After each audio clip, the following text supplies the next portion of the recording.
When it comes to the topic of aliens, nobody knows ball like I do. Legitimately, my whole life, my father and I have talked about aliens till the cows come home. When I was born, I feel like my first word, if it wasn't mama, would have been Puma Punku, with my father shaking me saying, Puma Punku, son, explain that if not aliens. So believe me when I say there are few people on this planet that are more seasoned in this subject than I am. So, of course, when Trump made that post yesterday about declassifying alien information and UAP stuff, I knew two things. One, Epstein files really breathing down his neck, doing all that he can to desperately try and distract from that. And I knew that, two, we probably weren't going to be getting shit. I feel like what's going to be released in regards to aliens is going to be the same shit that's come out already about them, like with the classic footage, like the Tic Tac stuff like that. I'm not expecting anything really groundbreaking from this, if anything even comes from it at all. Yeah, no, I saw the Trump post about aliens being declassified now after Obama went on a podcast and said they're real, and then somewhat walked it back. The whole thing on the podcast was, he asked, are aliens real? Obama said, they're real, but I haven't seen them. They're not at Area 51. There's not like an underground base unless there's a big conspiracy to hide it from the president. But he said they're real. Then Trump was like, he released classified information. And then an hour or two ago, he apparently made a post about, I'm just declassifying everything. Which is a really convenient distraction from all of the Epstein stuff, which is starting to boil over. That's a really good, emergency lever to pull. Aliens! I guess we'll see what they actually release. I have a theory that what they're going to do is the same thing they did with the Epstein files until recently, where they just keep repackaging old material as if it's new. My guess is they're going to do another dump of the same files that were released 2 or 3 years ago, with the Tic Tac and stuff like that. I am of the firm belief that they are not going to release anything of substance. I just don't think so. I don't see it happening. Remember the small alien corpse? Yeah, that was a really fun hoax. That one was really goofy. Look at this goddamn weird alien. He's got 3 fingers and 36 nipples. It's weird, right? Made out of paper mache. Do you believe in aliens? Oh, I 100% believe they're out there. I am just of the firm belief that they've never been here. I feel like if they ever have been here, we would never know because their technology would be so incredibly advanced. I just don't think we'd be able to even comprehend, nor would we ever even be alerted to their presence. I don't think they drunk drive onto Earth and just spontaneously crash in Roswell, New Mexico. And I don't think they travel around on a colander and fly around in Colombia. Based on the tremendous interest shown, I will be directing the Secretary of War and other relevant departments and agencies to begin the process of identifying and releasing government files related to alien and extraterrestrial life, unidentified aerial phenomena, and unidentified flying objects. Fucking goober, these are the same things, by the way. They just switched from UFOs to UAPs. And any and all other information connected to these highly complex but extremely interesting and important matters. God bless America. P.S. Please forget about the Epstein files. Now, much like the Trump phone, there's no guarantee this will actually come out. This could just be more smoke and mirrors and him just giving this lip service to really try and divert attention away from things like the Epstein files or the glyphosate stuff, all of that, and put it instead on, aliens are coming! Aliens are... Everyone, look, aliens! It's a pretty classic strategy. Listen, you plebeian swine, stop talking about Israel and Iran. Aliens! This is what we should be paying attention to and focused on. Forget everything else. And hopefully most people can see through that. And even if, like me, you do care a lot about aliens and would love new information on it, I think you can and should be able to care about multiple things at once. So hopefully that doesn't immediately make people just forget about everything else, but... who knows, I suppose, at this point. But I guess we'll see. I 1000% believe aliens are out there in the universe, deep in the cosmos, but I don't think at any point in our species history have they ever paid us a visit. I don't believe they've ever driven past Earth and taken pictures or waved, then I certainly don't think they've ever stopped by Earth for a little vacation. I think those dirty bastards have no way of getting to us the same way we have no way of getting to them. The amount, it is incomprehensible, the technology they would have acquired to reach us. It's beyond our level of understanding, so even if they did ever arrive here, I don't even think we'd be able to process their presence, and I really don't think they would have crashed here at any point. I don't think, they fucking torpedoed their space cruiser into some dude's backyard, and then, one of those perverts came over there and started molesting his butthole, probing him. I don't see that ever having happened at any point, and I definitely don't think we have any alien wreckage or anything like that, or extraterrestrial beings that we're keeping on ice or anything. So I don't think, even if they do declassify some files, I don't think it's going to be anything super crazy. But I would love, very, very, very much love to be wrong about that. Anyway, just wanted to yap about it. That's it. See ya. I remember when I was a child, birthdays were always a big deal. My parents would get a cake, I'd have my friends come over, we'd fill up water balloons with a hose, throw them at each other, play some basketball. And I even remember one year my parents had a magician come through, which I thought was super hype. But now I've just seen a video and it makes me kind of embarrassed that my parents only ever got a magician to perform at one of my birthdays when I was a kid, when the optimal choice would have been hiring a coked out superstar dancer to arrive and just be like a fucking wrecking ball destroying my entire house for my birthday.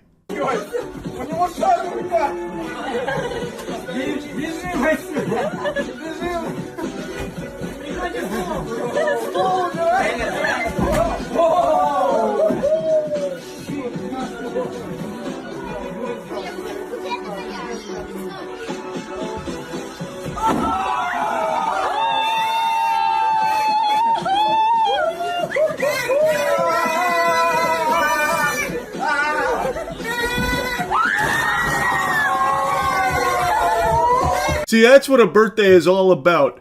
Your fucking uncle coming through fresh off the meth pipe and just going hog wild. This dude looks like an unholy fusion dance performed between Aaron Paul and Agent 47. And he is going ballistic here with the moves. So they put on the TV, there's another angle, and it just says, mixtape. So I'm guessing dude brought his own music, but since we're in the modern age, he didn't have the boombox on his shoulder. He instead just said, pull up my fucking YouTube channel. I got mixtape ready. Cue it up. I got something.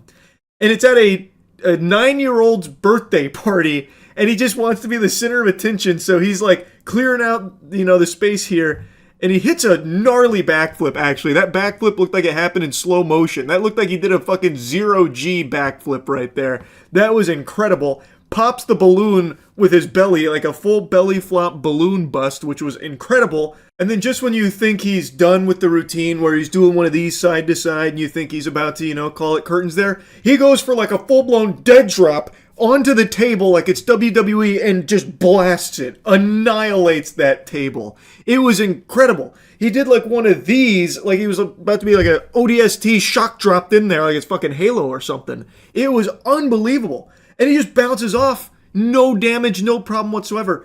If I did any of these moves, I would have blown out my ACL, my MCL, my VHS, my BBL, my DVD, my whole body would have combusted. But this guy is blessed by drugs and he's basically immortal right now. He's activated God mode. This is like in, Mario Kart, when you get the star and you can just blast through everything, you're invincible. He's got the star power up right now. And he is utilizing to its fullest potential at a 9-year-old's birthday party for some reason.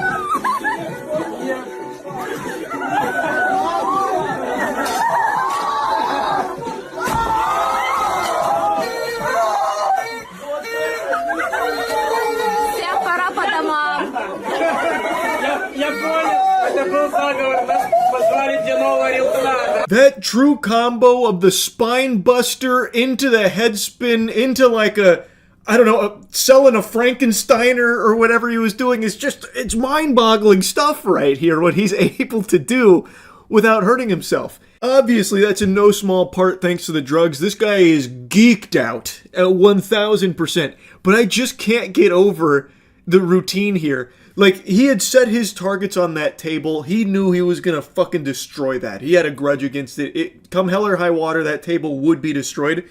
And then even when the birthday boy, the 9-year-old, like, entered the frame and was kind of like making fun of him, like, you know, doing what he was doing jokingly, trying to have fun, even though his coked out uncle there was, I guess, making his birthday all about him for whatever reason. When he, like, went into the frame there, the uncle pushed him aside in order to clear enough space for him to body slam the table, to like frog splash onto the table. He just throws the birthday boy over to the side.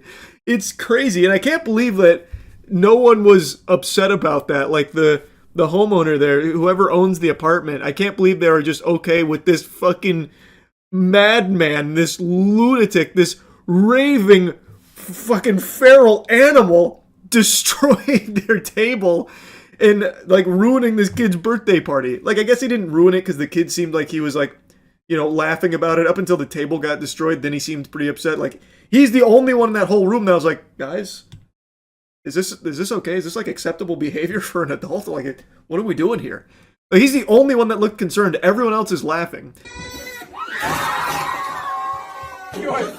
Honestly, I'm a little confused by the atmosphere here. I can't say I recall for my 9th birthday my parents inviting all of their friends and only their friends, as well as our drugged out uncle, and I didn't get to invite any of my friends. I think it's a little weird that the birthday boy is the only kid there and everyone else is just an adult that I'm guessing is part of this uncle's posse. Like, they're all friends, I guess, with the way they're responding to his breakdancing.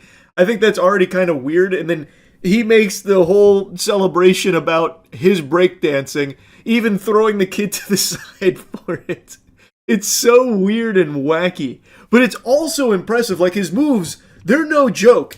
Now, the one move that he did that I liked a lot was this one, which was like a bunch of nothing. And it just feels like it's such similar DNA to some of the rancid dance moves that I've cooked up over the years, just for silly, shitty moves. And I'm just honestly impressed.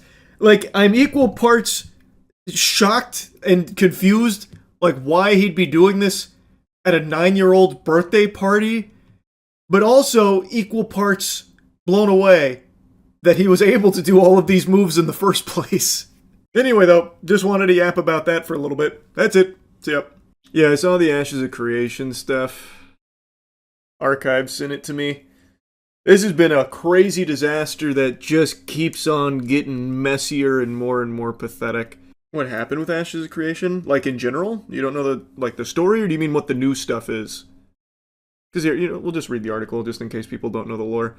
Ashes of Creation, though, in a nutshell, massively successful Kickstarter campaign, and then out of nowhere, in a very public blow-up, got taken down, what, like 4 or 5 months ago? They're like, all right, we're done here. No more Ashes of Creation. After raising $3.2 million. Okay, so it was removed from Steam in February. Wow, I didn't remember being that. I thought it was a lot longer, but whatever. I thought it was a lot earlier. Watch like the first 20 seconds of the video in that article. It's insane how much money they spent on bullshit. Down here, yeah, we'll get to it in a minute. The ensuing back and forth between former CEO Stephen Sheriff and the studio's board has made the veracity of both sides' claims difficult to verify, but following an extremely detailed report published by YouTube channel Nefas QS on April 11th, there are now more allegations flying around about how the project's funds were managed. The news report claims to have obtained and processed the entire Intrepid Studios general ledger from 2015 to 2026, which they state paints a troubling picture of a company that was on the threshold of financial death at multiple points in its history. And then it talks about the new allegations here about the lavish lifestyle. So here we go. So basically, using funds for nefarious purposes outside of making the game that they were supposed to deliver and following through on the promises. $21,000 to hire a private chef, $48,000 for historical antiques, $220,000 for DoorDash, $8,700. $220,000 for DoorDash. That's diabolical. What is he ordering through DoorDash? How is that possible? $21,000 to hire a private chef, $48,000 for historical antiques, $220,000 for DoorDash. $220,000 for DoorDash doesn't even make sense. You'd have to be eating like every hour. Man's out here DoorDashing caviar and shit every hour on the hour. DoorDashing gold bars to my house. Yeah, I mean, I don't know how that's possible. I didn't see that figure. I saw like the TCG stuff where he wasted $48,000 on trading cards and shit. And then the private chef. Why is he getting a private chef for $21K when he's still DoorDashing $220K worth of food? Is all this guy does eat? That's all he is? He's just like fucking gluttonously consuming? Just like this filthy, gluttonous man? Like Nurgle or something? Like, this is crazy. How is that possible? How does an appetite like that even exist? Because keep in mind, this is $220,000 in a relatively small period of time. This isn't over the course of like 40 years. Wow. Wow. $8,700 for office plants, almost $16,000 for the movie theater. What? $16,000 for the movie theater? I go to a movie every single week and I haven't spent anywhere near $16,000 in the entire time I've done like the moist meter and shit. How? What does he do? This can't be right. He would have to be seeing every single movie that's ever released for the last like 5 years in Dolby and IMAX. I don't get it. That's mostly food. Oh, true, yeah. Maybe he spends $16,000 at the theaters, not on tickets, but on concessions. That's a good point. Yeah, it's very true. It's very true. All the limited edition popcorn buckets, you're right. Didn't even think of that. How silly of me. The guy who DoorDashes $250,000 worth of food is definitely finding other ways of wasting even more money on food at movie theaters. Holy. $95,000 for Amazon orders, 3.5. What was that? So, let me just full screen that because it's getting because it's Yeah. getting blocked by the embedding. $8 million for the almost $16,220 for the movie theater, $595,000 for Amazon orders, $3.5 million for Amazon Web Services, $1.48 million for the American Express credit card, $3.9 million for multiple Chase credit cards, $102,000 for Epic Games, $21,000. Say that one more time. Multiple Chase credit cards, $102,000 for Epic Games.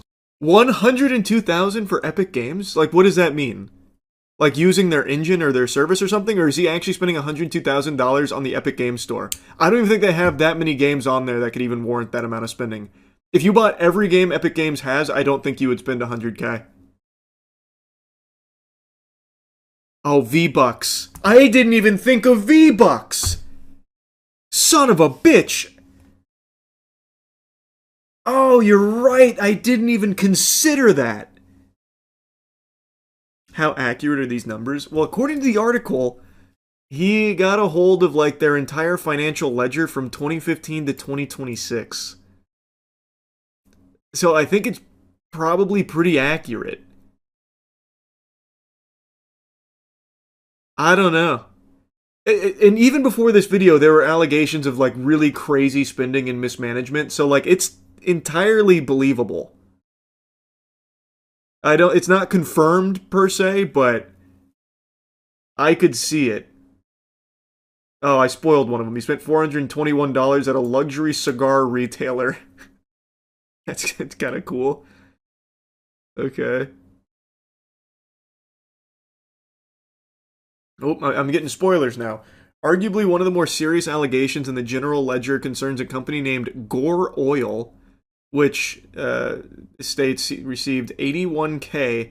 Gore Oil Company was the deed owner of Sheriff and Moore's San Diego mansion, which was sold to the couple on April 11, 2020 for $4.9 million.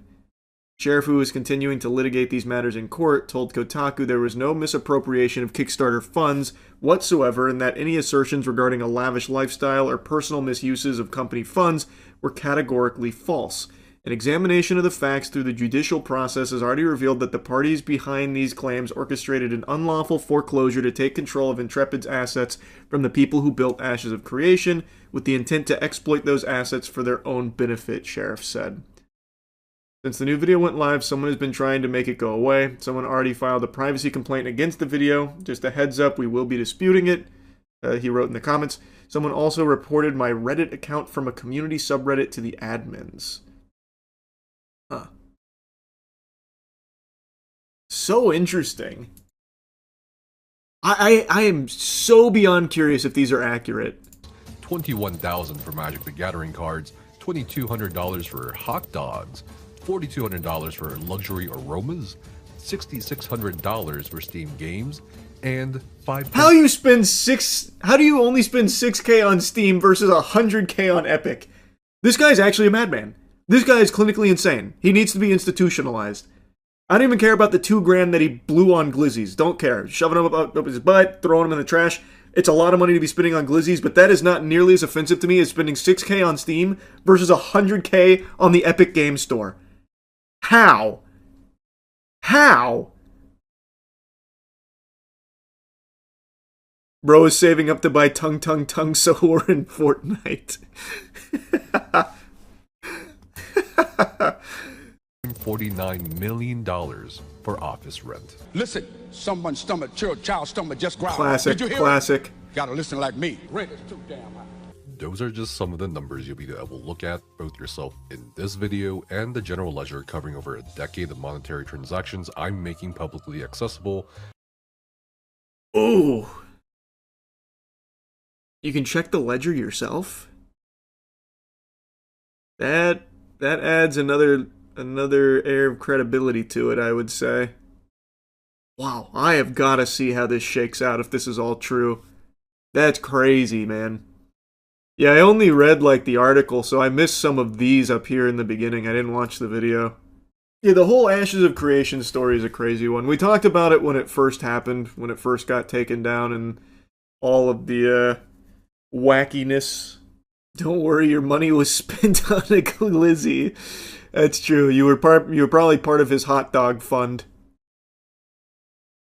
That was one of your backer rewards. Sheriff eats a hot dog in your honor. I don't know, man. It is very interesting that this is now publicly accessible. He's made the ledger public. It could still be bogus. It could still be incorrect data. I have no idea. I have got to see where this goes next. I am still so stunned on this right here. $595,000 for historical antiques, $220,000 for DoorDash. Can't get over that. I can't get over that. $220K for DoorDash. That's like that Wayfair shit back in the day where people thought they were trafficking children through the Wayfair prices because some of the furniture made no sense that people were paying or something, whatever that was. Now I kind of already forgot the details. That's like that kind of shit. Isn't it across 10 years? Yeah, I believe it's across 10 years. That's still an unfathomable amount of money. And again, 10 years is a relatively small period of time to rack up $220K in DoorDash orders. In fact, how long has DoorDash been, like, mainstream? I don't even know if it's been around, like, in a big way for a decade. Let's see. When was DoorDash launch? 2013 is when it launched, so let's safely assume that it was big in 2016. That's still crazy. I feel like most of these, though, like DoorDash, Uber Eats and stuff, really popped off around, like, COVID era, though. Like, that's when I imagine most of the spending would have been for them. Is Uber Eats healthy? Brother, what? It depends on what you're Uber Eatsing. It's entirely up to you. Uber doesn't decide what it's sending you. Urgh! That's the noise Mario makes in Super Mario 64 when he takes damage. Not the best impression, but probably not the worst either. And right now, Mario is making those noises because he's taking damage in real life, judging by the reviews on his new movie. This has nothing to do with today's video topic, by the way, but right before I started filming, I saw the headlines that Super Mario Galaxy is like bad. So it's getting pretty terrible reviews, which surprised me because I assumed it would be business as usual. I liked the last Mario movie. I thought this would be more of the same. And the last Mario movie had average reviews. This one has catastrophic reviews. People talking about it like they went in there and Mario gave them a fucking knuckle sandwich and a wet willy. They hate it. And definitely had me raise an eyebrow there because it makes me wonder, is it actually bad or what the hell's gone wrong? Not that it matters because it's Mario. It's still going to gross $1 billion. But I'm very curious to see how this movie actually is on Thursday. Anyway, though, today's video topic is kind of a smorgasbord of things. There's a lot that I want to blabber about. First and foremost, JoJo's Bizarre Adventure Steel Ball Run. It's the newest season of JoJo's. It's part 7. It's been very highly anticipated. Most of you know I like JoJo's Bizarre Adventure. Most of you also know the fandom does not like me at all. They treat me like Bikini Bottom treated SpongeBob when he had the bad breath. I'm ugly, and I'm proud. And the reason why, they don't like my take on it. I love JoJo's Part 1, Part 2, Part 5, and I haven't finished Part 6 because of Netflix's release schedule for it, but I like everything I've seen in Part 6. Coming close. Get ready. Hope you're sitting down. I don't like Parts 3 and 4. I know. Steam collectively just exploded out of people's ears.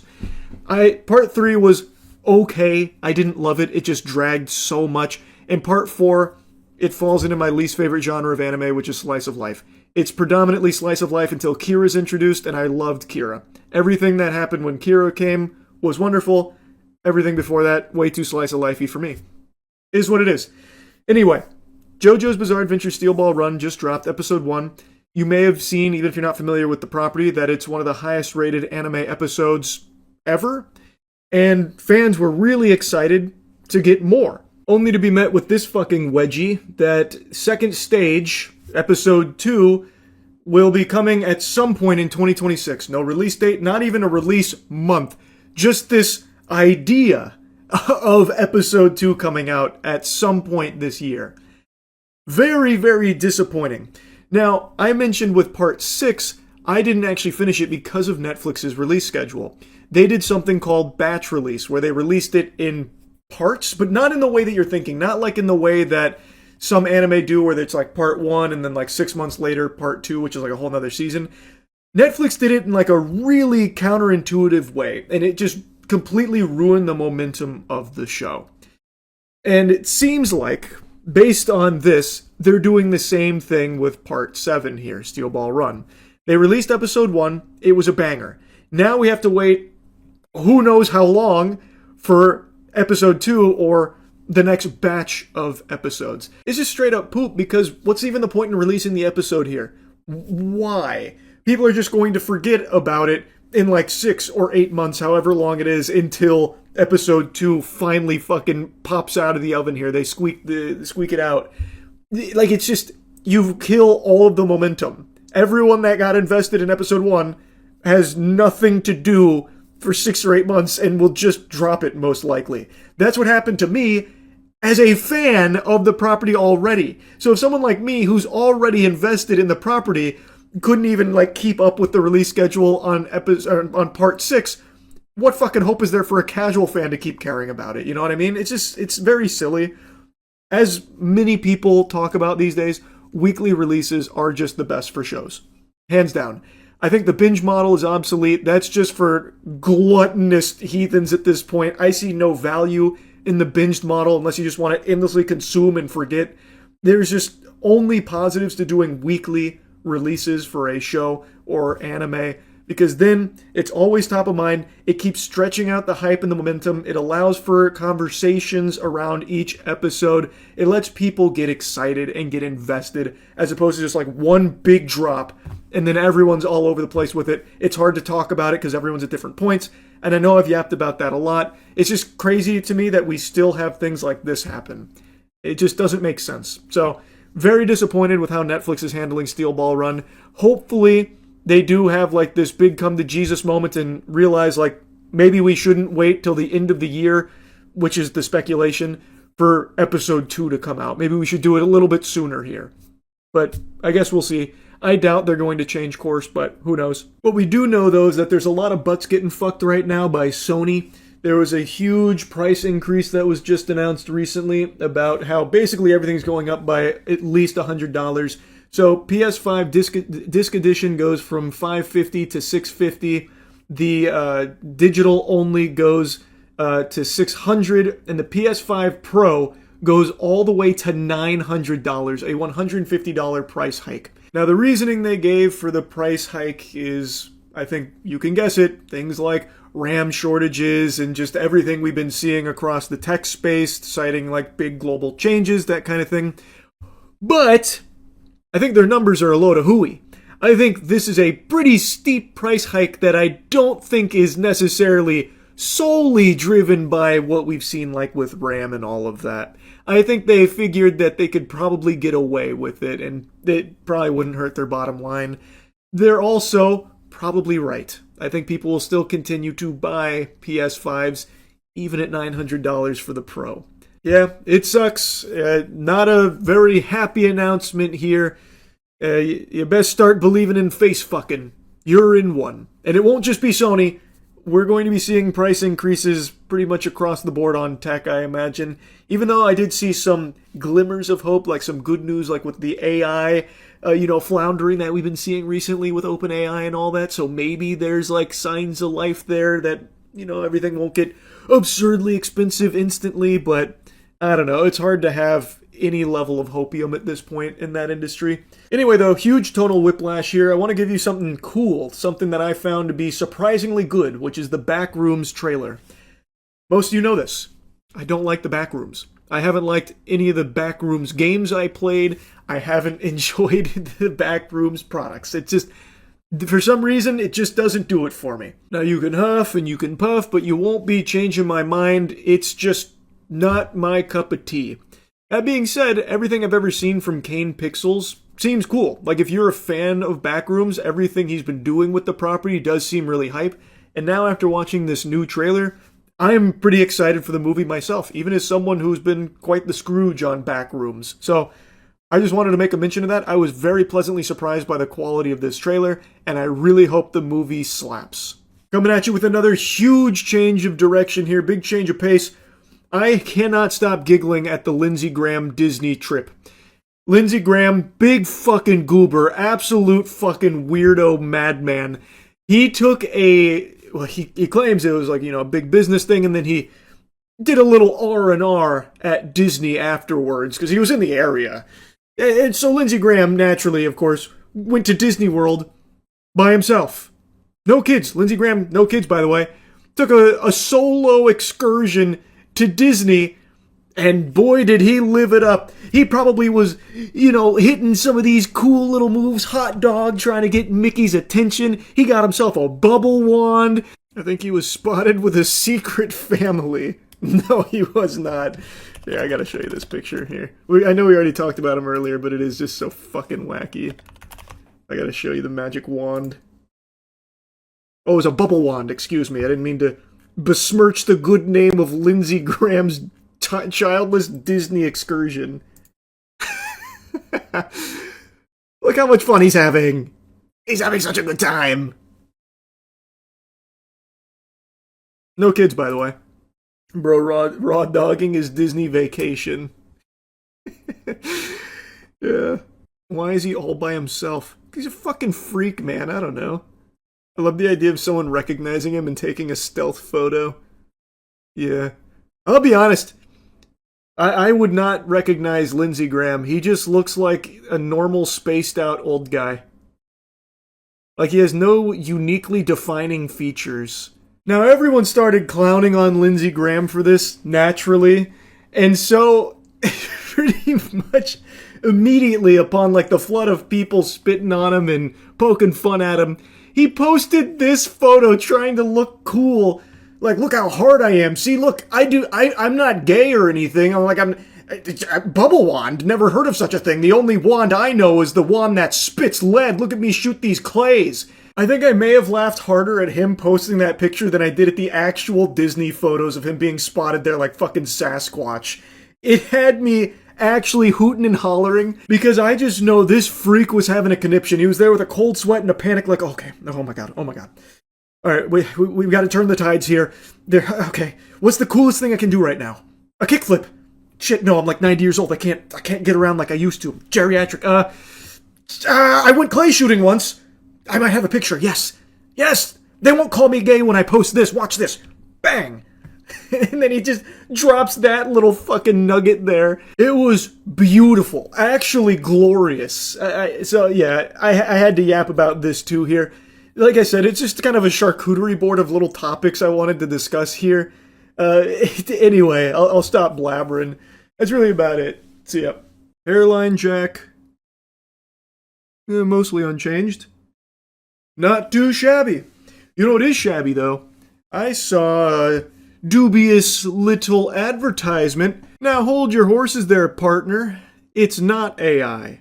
I know you are already getting that idea in your noodle, so let me put that to bed right now. This is not one of those dog shit, ridiculous AI commercials that are becoming extremely popular. In fact, this is just some good old-fashioned, old natural false advertisement. Almost brings a tear to your eye. Scummy company still deceives customers the old-fashioned way. It is a misleading ad run by a company that I think a lot of you watching this have probably heard of. Restream.io. They right now are apparently running an ad that has me in it. And Matt sent me this wondering if I had given them permission or if they paid me for it or something like that, if this was some kind of agreed upon thing for me to appear in a Restream ad. And get a load of this. No. I had no idea. And in fact, I don't like Restream.io. I've talked about multi-streaming a lot. I think anyone who has any iota of interest in streaming or any current streamer should absolutely be multi-streaming. But I've never recommended Restream.io to anyone. I tinkered around with it when I was first dipping my tootsies into multi-streaming, and I didn't like it. It was always preached about as the gold standard, so I even bought an extremely expensive subscription to it. The lowest subscription offer is $16 a month. Now, there is a free option as well, but since everyone was hyping it up and all these incredible features, I did do the subscription, and I just really didn't like it. So instead, I used a free plugin called Sorayuki, and that's always the one I recommend to people for multi-streaming, not Restream.io. Yet, here I am in a Restream.io ad, and even though I don't mention Restream by name, anyone watching this ad is going to have the takeaway that I am endorsing that product, because otherwise why would I be appearing in a pitch for it? It's a very interesting scenario. Every single person should be multi-streaming. Should you multi-stream? Of course. Should you take my word for it? No, listen to the experts. All my streams have been multicasted. I've been having a blast with them. I stream on both YouTube and Twitch at the same time. Now, if somebody was to come at me and ask you to consider streaming on YouTube, I would say yes. Whether you want to do it as a daily stream or you want to multi-stream it across platforms. This reminds me of when that fraudulent One Piece game on Facebook was using me as a spokesperson for it, and it was cleverly trimming around videos to make it seem like I was excited for the One Piece game, even though I never even mentioned the game or anything. That's kind of the same vibe I get from this, where I'm not saying Restream or anything, but I'm talking about multi-streaming and this and that, and since it's in a Restream video, the obvious perception is that I am advocating for Restream.io that you should be downloading and subscribing to in order to multi-stream. When the reality is, the truth couldn't be further from that baloney. I just plain old didn't like Restream.io. I didn't like the green eggs and ham, I'm sorry to say. I preferred a simple plugin. Sorayuki was free. It's been real efficient. I've had no issues with it. It's been smooth sailing, whereas Restream.io, I had plenty of problems. So I just am not a big fan of the product, but if you're someone who's been fed this ad over the last 8 months, you would probably think I'm a goddamn Restream.io partner, a huge enthusiast, I'm sucking my own dick and pumping my fist going, Restream.io, you gotta get it now, that kind of thing. This ad has 460-something thousand views as of me making this video, and apparently it's been run elsewhere too. That's pretty lame, Restream. But I will give you a small thanks for reminding me of something very important. I never canceled my Restream subscription. So I went into my email in order to do the deed, and it turns out I've been paying for this longer than I thought, 2 years, it's been auto-renewing at $190. 190 clams a year I am forking over to Restream every October like a terrible Halloween trick-or-treat surprise. Oh my god, I was actually pissed. I was actually disgusted. I didn't remember it being that expensive. I didn't remember the yearly was almost $200. Oh my god, what a waste of money. But you're welcome, Restream, for the easy fucking $600 basically that you squeezed out of me. I did a double take and then immediately went to their website to check their pricing to ensure I didn't somehow subscribe to the premium fuck me in the butt package. And luckily that wasn't the case, but then I saw this eye-opening business plan of $200 a month or $23.90 per year for their business tier. That is hefty. Feels more like you're the one getting the business if you signed up for that one. They are giving you the business into that cock into your wallet, my lord. Like I said, I didn't remember it being this expensive, so I do appreciate the ad reminding me that I needed to at least cancel the subscription, because otherwise I would just be losing $200 every year to something that I completely forgot about. But yeah, about the ad, is it the biggest deal in the world? No, but it is a little bit shady. Typically, when someone wants to use something for promotional material for their product, they usually will ask you permission to use it to promote their brand. So like Warframe. I think all of you know now, I am a big Warframe fan. It is, I believe, one of the best free-to-play games out there, and I've said that a lot on stream. And maybe at some point you've seen a Warframe ad that has me in there with a segment glazing Warframe. And it's just a stream clip of me talking about Warframe. That wasn't like a paid partnership or anything. They saw that clip and wanted to use it, but instead of just ripping it and then putting it in their commercial, they reached out and asked if they could do so, which of course I gave them permission. That's typically the standard protocol when it comes to taking someone else's shit in order to use it in your commercial material. You either at least ask permission or even oftentimes offer to pay for usage rights in whatever marketing material they want to use when you're going to be feeding actual consumers a real commercial. It's just very odd that they wouldn't even at least ask if they could use clips. For example, if for Cheeky Soap we decided to run an ad where we just started taking other people's clips oh man, if only there was a soap I could use that leaves me feeling moisturized after a shower, and we just start taking all of that shit in order to promote our product without paying them for it or asking if we have their permission to utilize those material, that would be pretty scummy. It's a bad business practice. I don't know if it's full-blown illegal or anything like that. I don't think Restream founders are going to be in handcuffs or anything for it. It's just pretty scummy is all. I don't know if they asked Tim the Tatman or Swag permission to use their clips or anything like that. Couldn't tell you. Maybe they both use Restream.io and are really, enthusiastic about it, so they don't care. And that's totally fine. And like I said, at the end of the day, it really isn't that big of a deal. But this standard does exist for a reason. In this case, it was used for a service a lot of people do like. But if this was the norm, then companies could just willy-nilly be grabbing all kinds of people's content and using it to promote some complete, utter trash.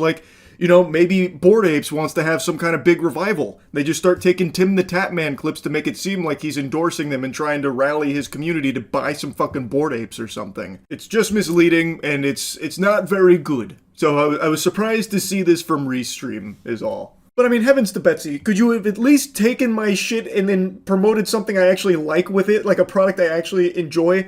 I don't like Restream.io. I don't want to be appearing in a Restream.io commercial. Anyway, though, that's really about it. So yeah. Wow.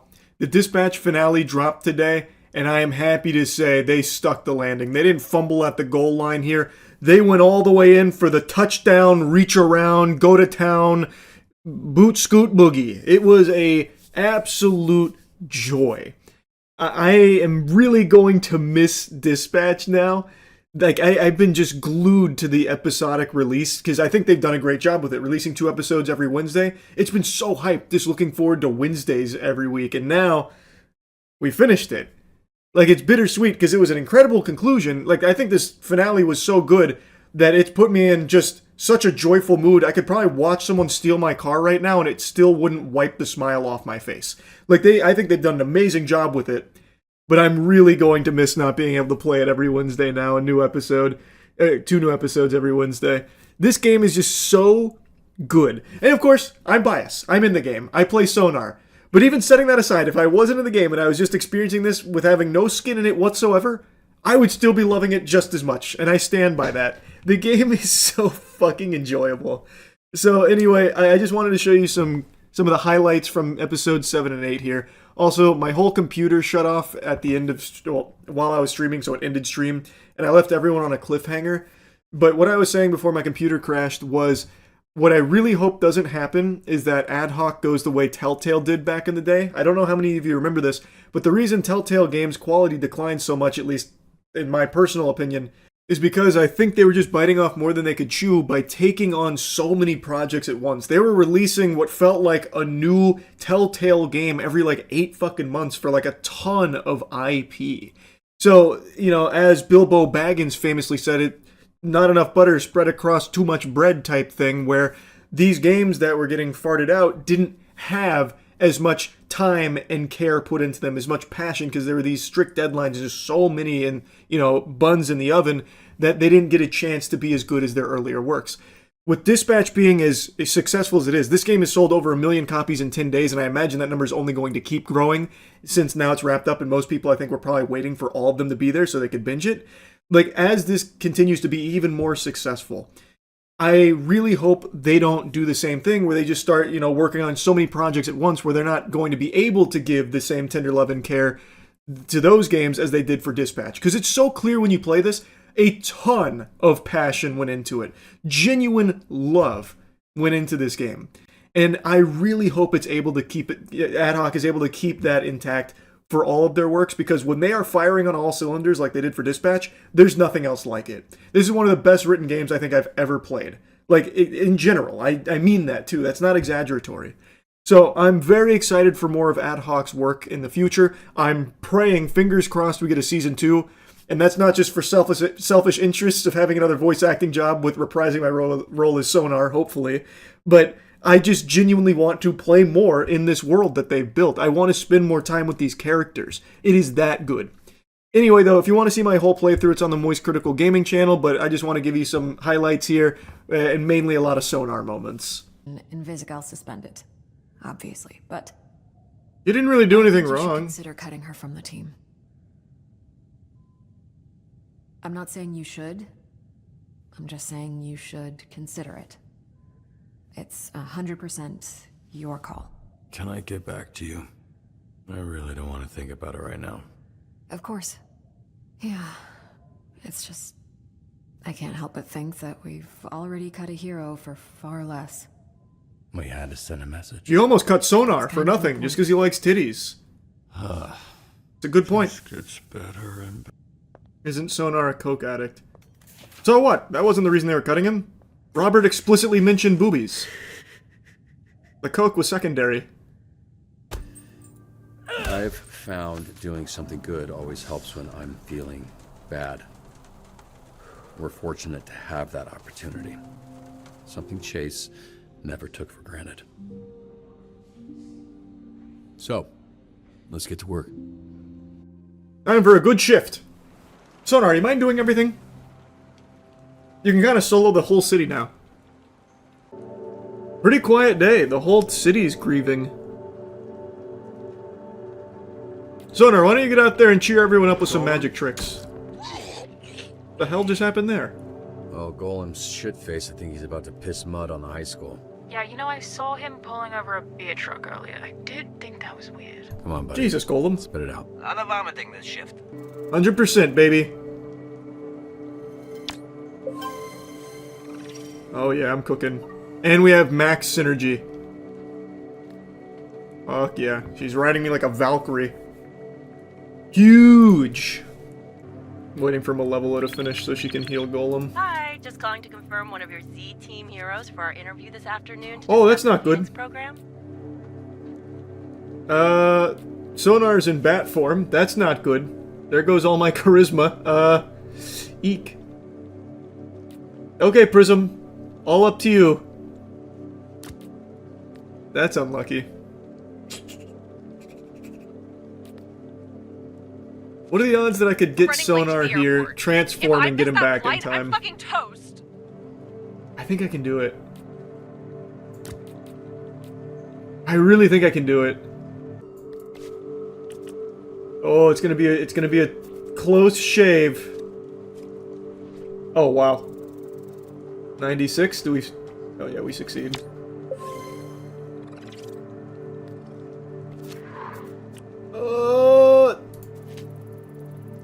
Hold on. Actually perfect. That's good. Literally perfect. Am I the biggest brain dispatcher in the business? Holy shit. Actually immaculate. Wow. Hello? Truly built different. Is this thing working? Shit. Sorry, Robbie. I zoned out there for a second. Yeah, that makes sense. Alright, talk up the reformed villains. Something only sonar is capable of doing. And that's how Nice. it's fucking done. We want her out. We basically took a board vote. That's why we're in the boardroom. She shouldn't have done what she did. I think she should go, sir. Boss. Robert. I don't want to kick her out, though. But I want to go Blonde wants her to Blazer. stay? All in on Blonde Blazer. Just me. What you didn't know was what Chase was willing to put on the line for you. And so please don't throw all of that away by walking away from this. From us. They're right. I don't deserve anyone's forgiveness. Anyone's help, anyone's love.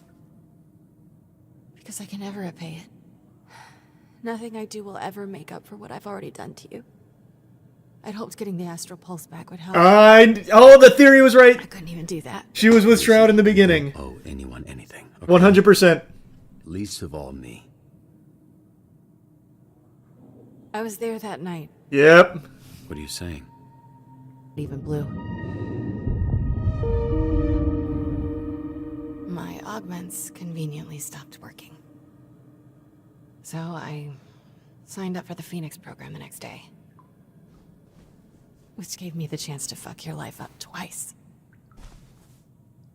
Yeah, I'm kind of over You it. gonna say something? Yeah, it's all good. I forgive you. Water under the bridge. So there. Will you fucking chill out now? You can't fucking forgive me? You haven't even, like, processed what's going on.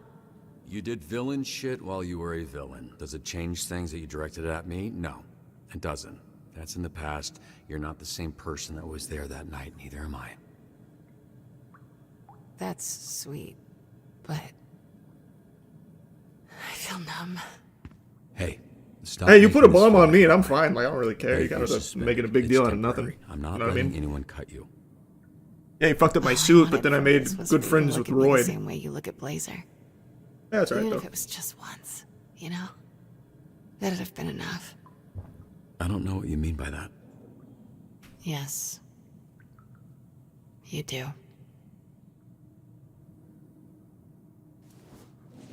Oh wow, she just literally won't stay because we won't fucking get married? That's crazy.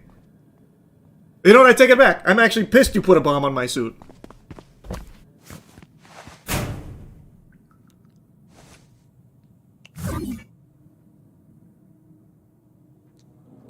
But if I lean in, do I lose the Blazer route?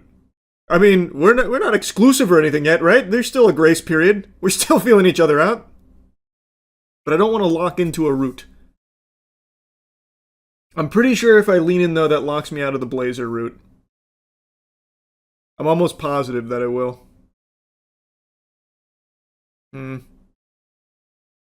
just have a hunch. Or, if this fucks me in both aspects, I'll just have a virginity playthrough. Which is also pretty cool. Then I'll unlock superpowers of my own. Fucking cum max, what is it? Cum holding? What the hell is the name of it in the community? I forgot. I'm committed to the Blazer route. I feel like leaning in would lock me out of it.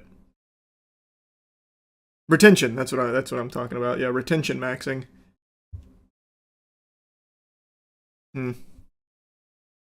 I don't think you can do both, is the thing. I'm just gonna trust my gut here. Courtney,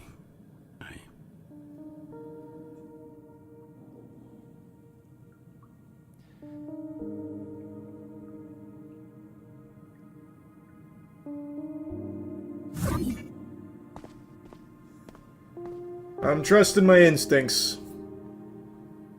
could you two do me a favor and shut the fuck up? I want to start a bar fight. You got a problem? Is that you? No, it's not me. He's got long hair. I know what's going on. Cheers, fellas, to the fucking drink. To 5 minutes with the tightest ass in all of LA County.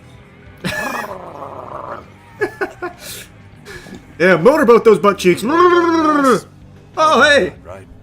End up blowing air right up her butthole. What's up? You don't like asses? Glass him. Might as well. Bar fight. Not as far as I was gonna take it. Good on you, kid. Let me replace that drink. That guy is definitely Shroud.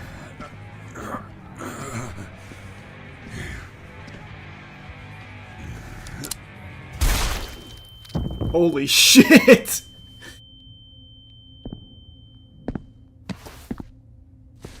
Obviously, you two don't need an introduction. With pleasure.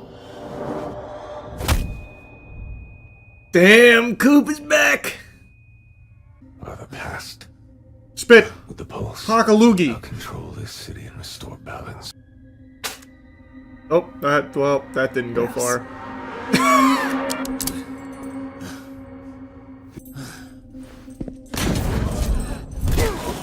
Nice kick, Sonar.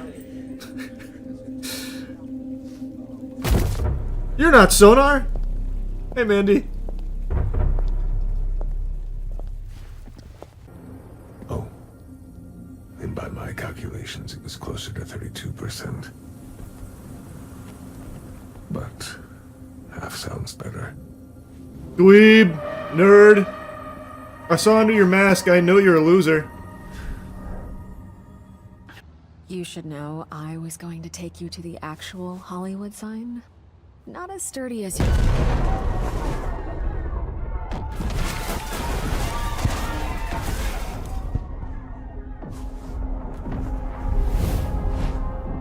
Get me in front of my computer. I'll start dispatching Sonar. Only he can handle this.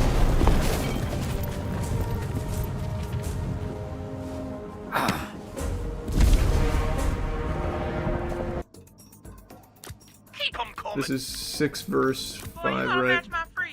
Literally every fucking day. Alright, we gotta send everybody out there to rescue Sonar. We can't take a chance of not having Sonar. Go get him! Get in where I fit in. Bring my boy back! I fucking burned this shit to the ground. Sonar's off the bench. Trainees are pissing themselves. Can someone help me out? Oh, join Sweet Talker in reassuring the trainees no one should die? I mean, that's just Sonar solo, right? Like, I don't need anybody else, right? Even with low morale, I feel like Sonar solos this. But maybe I should just do this to be safe. Nah, if Sonar can't solo this, then they don't deserve to have a good pep talk. Oh, easy Sonar. Ease nerves with a red ring roast. Yeah. Don't mind if I do. Alright, gang's all here. Some of you in worse shape than others. Flawless run. I moved your Mecha Man suit to the rec room. Here. Take this.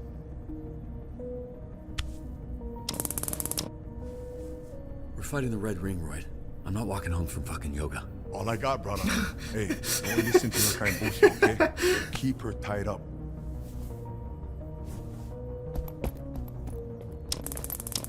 I got some pepper spray you can borrow if that's not enough.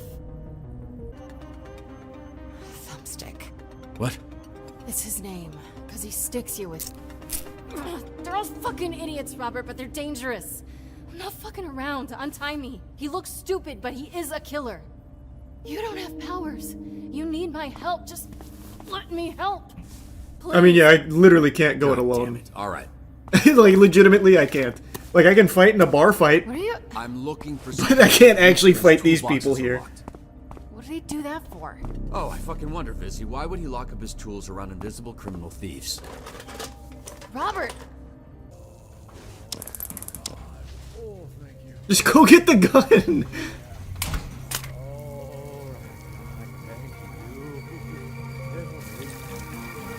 I wish you would have let me choose. I would have grabbed the gun. Oh, no, I got piss all over me.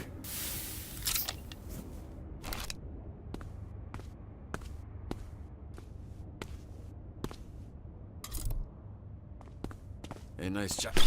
Nice job. Why are his nuts out? Oh, thought that was normal. You mind helping him? Why would you crinkle cut your balls through your zipper if you don't have... What are you asking me? Can you just put his dick away? Feels like the dignified thing to do. Dignified for who? I know the guy a little, and it's bad enough he's unconscious. Yeah, here, I'll do it. I'll put his cock away, you're right. Piss everywhere. Thank you. That was very decent of you.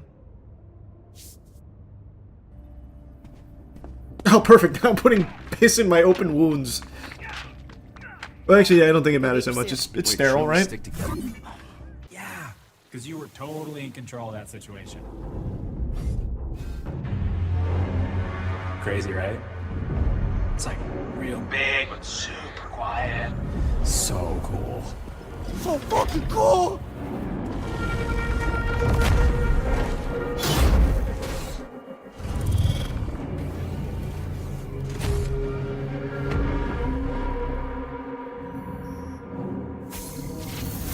Your dad said he'd help me build a mech if I helped him build the Astral Pulse.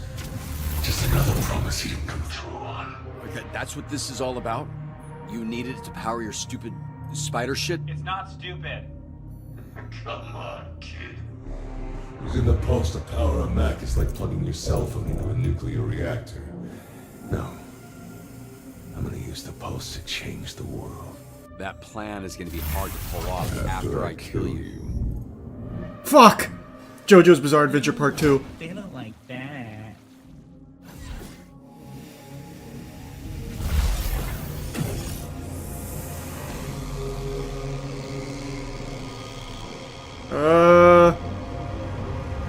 Missile Fury. Probably safer.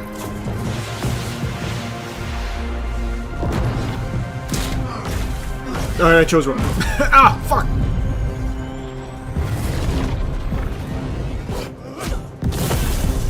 Okay, now I know not to play it safe.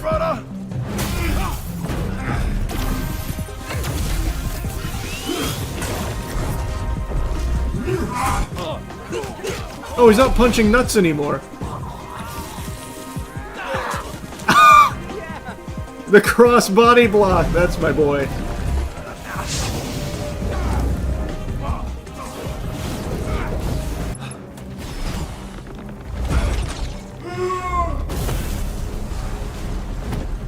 No, fuck! I hope my saving you from collision was appropriate. It was phenomenal.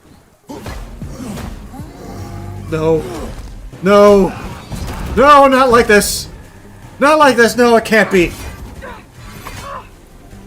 Robert, this isn't working. He knows our next move before we do. Does he? I don't know. He's just kind of blasting and throwing his tentacles around.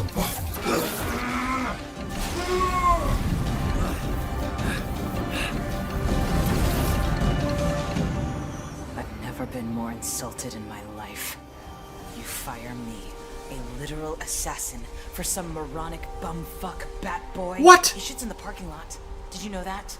Ask the cleaners how much guano they come across. I'll apologize. Look. Help us stop Shroud and earn your spot. I don't remember any of the lines I did for Sonar in this position. I remember some villain lines, but I don't remember like a climactic. That's where you're wrong. That's my boy. I thought I had friends. Damn, she's fucking stronger than Shroud.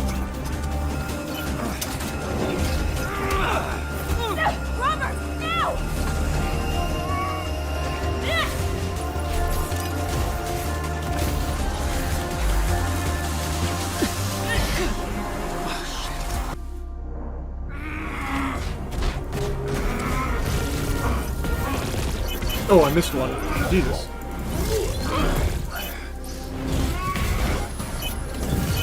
Oh, it's like Osu! Fuck!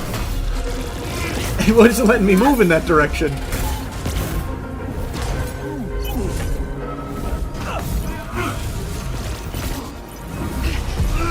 Oh!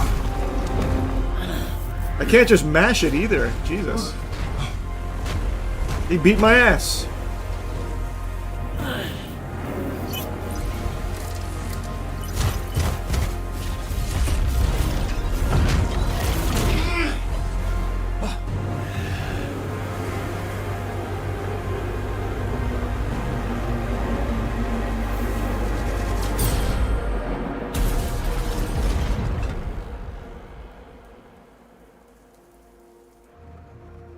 Shroud's got a new suit now? What the fuck? How long was I out? Blazer. You're the only one I told about my amulet, so I figured he wouldn't see it coming.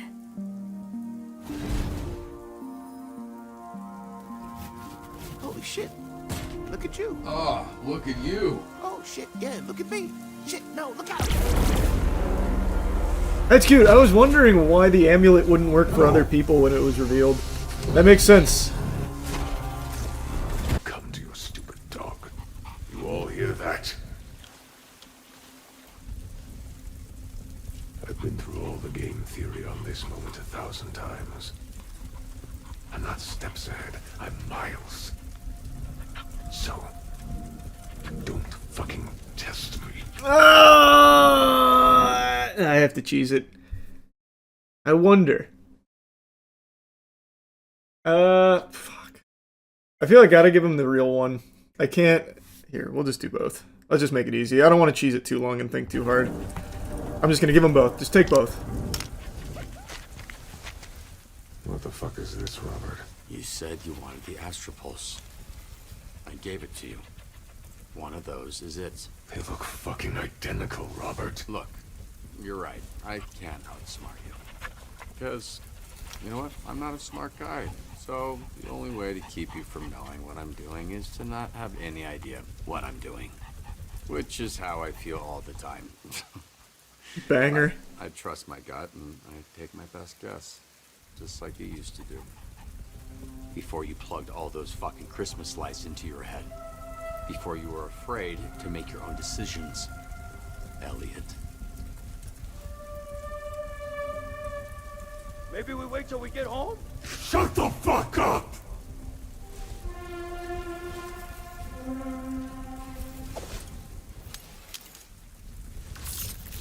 Fuck you.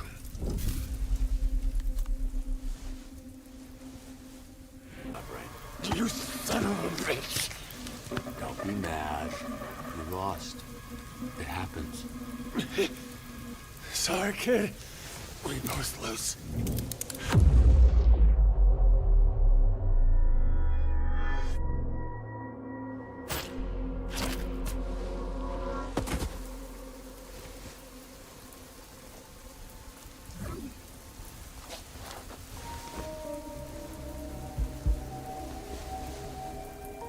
I guess I can still be surprised.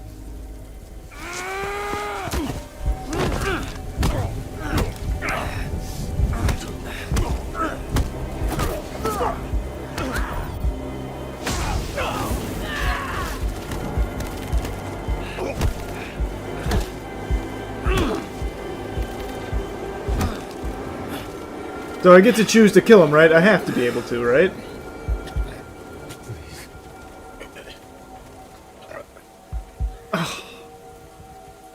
I mean, am I getting... Okay, I hate cheesing it like this. These are tough decisions. It's not a tough decision. I want to kill him. But does Blonde Blazer no longer want to be my wife anymore? Does she end up being afraid of me?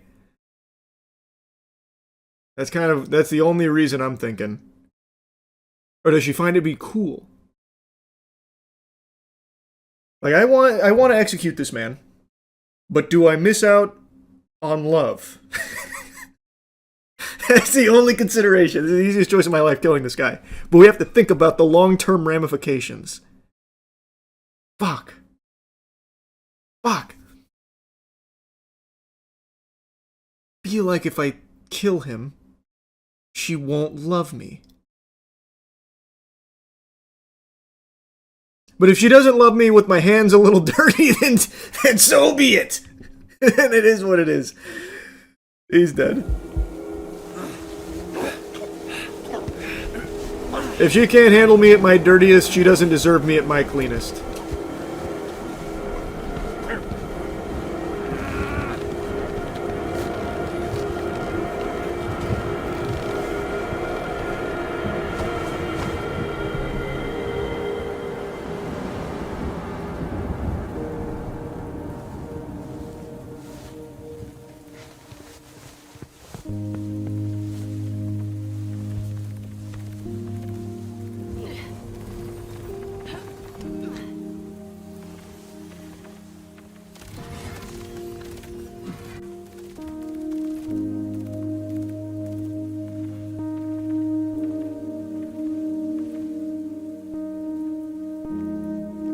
Oh, wait, what the fuck? Oh, I was gonna say, did this just put me back on the Invisigal path? Son of a bitch. Good news, Shroud strangled himself. Robert did everything he could to stop him. We did it. Girlfriend's alright. She's not my girlfriend. Then you're an idiot. Because it's obvious she wants to fuck you. You sure? I don't know, I killed a man and I don't know if she's gonna like that very much. I think I put myself on the celibacy path, actually. So... These are the real heroes right here. This is the team that thwarted Shroud in the Red Ring. Damn, Sonar is aura farming over there. Z-Team! These fuckers are the best. For his issue. Right, the whole being on the brink of death issue. That's the one. Well, it looks like he'll enjoy while it lasts. So, do you feel better? I feel great. Oh, after killing Shroud? Oh, you heard. Yeah. Robert, why? Did you kill more than one person today? If It I'm felt honest, It felt fucking great. I'm surprised to hear that, but I suppose I'm happy for you. Thank you. She didn't like that very much. That's okay. I should let you know that you're suspended pending an investigation.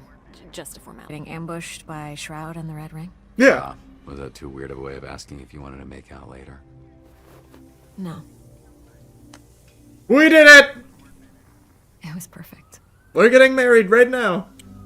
Trackstar, come officiate this wedding. I killed a man today. Everything worked out. Let's be careful with your dispatcher. How cute. Whoa, whoa, whoa. Okay, instantly painful, actually. That was such a banger of a game. Holy. I thought it was going to end on a cliffhanger. I did not see how they were going to wrap it all up satisfactory in 2 episodes, but they did an incredible job with it. That was so fucking good. Oh my god, that was so good. Oh, so if you don't support her is when she goes the villain route. Got it. Only 24! Oh my god. Only 24% of players made the right choice? What the fuck? That's crazy, actually. What? No, there's no way. Imagine you have like a 10-minute villain monologue. Yeah, imagine. Alright, let's see. This is the villain route for Sonar. Let's see how I did. It's probably rough. I genuinely don't remember. Because when I'm reading the lines, it's hard to know, like, the context, like, all the context around it, because I hadn't seen anything from the game. So I only have, like, little bits and pieces. So fuck, maybe I just didn't even know some of the lines were when I'm a bad guy. Can you take care of him for me? Obviously, you two don't need an introduction. I've been waiting for this. So cute. You. Do I just start, like, biting on his nipples or something? Oh, wait, why is the quality all fucked up? Fucking haymakers. Isn't working. I thought you wanted revenge. By SDN agents, heroes, and whoever else you and your ring have pissed off recently, which happens to be every gang in Los Angeles. Now, if... Oh, shit. Disrespect of the last true heroes. My line's better. That goes hard. Sorry about that. He knows our next move before we do.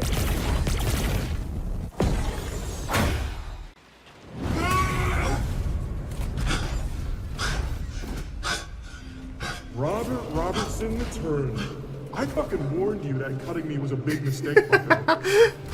But I guess you're probably realizing that right about now, huh? It sounds like me when I had my old mic. You're actually so dumb, dude. You know she was stealing toilet paper from the office? I'm sorry. I really am. Sonar, stop. Oh, look, Dad. Mom's home. Hey, we're your friends. Please, this isn't you. Help us stop Shroud and earn your spot back on the Z team.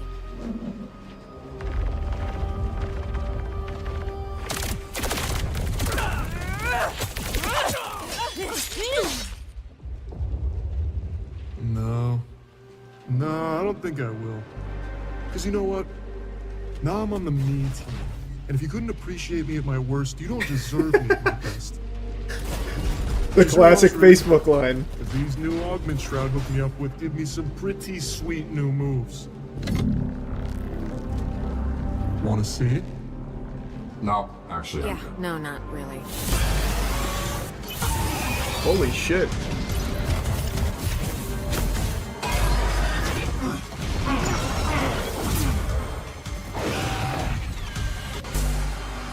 You also say that when you kill Shroud. Really? I need to see Sonar kill Shroud.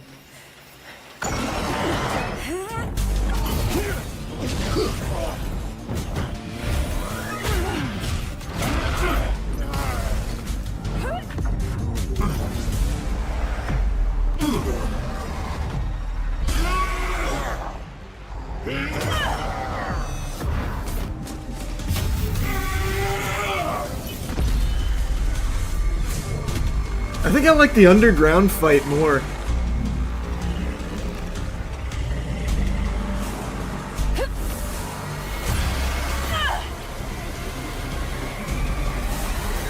This one's fucking great.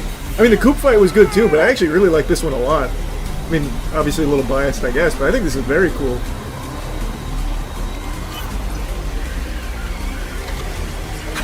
That's perfect.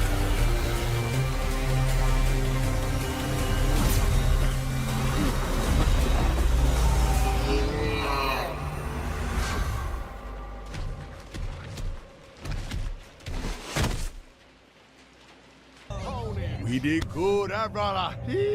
Z-team saved Damn, the day. he didn't do Get you a turn to he didn't do whatever Mecha-Mans. path leads you to Defend Sonar killing him. SDNs. Choke damage, but I don't care.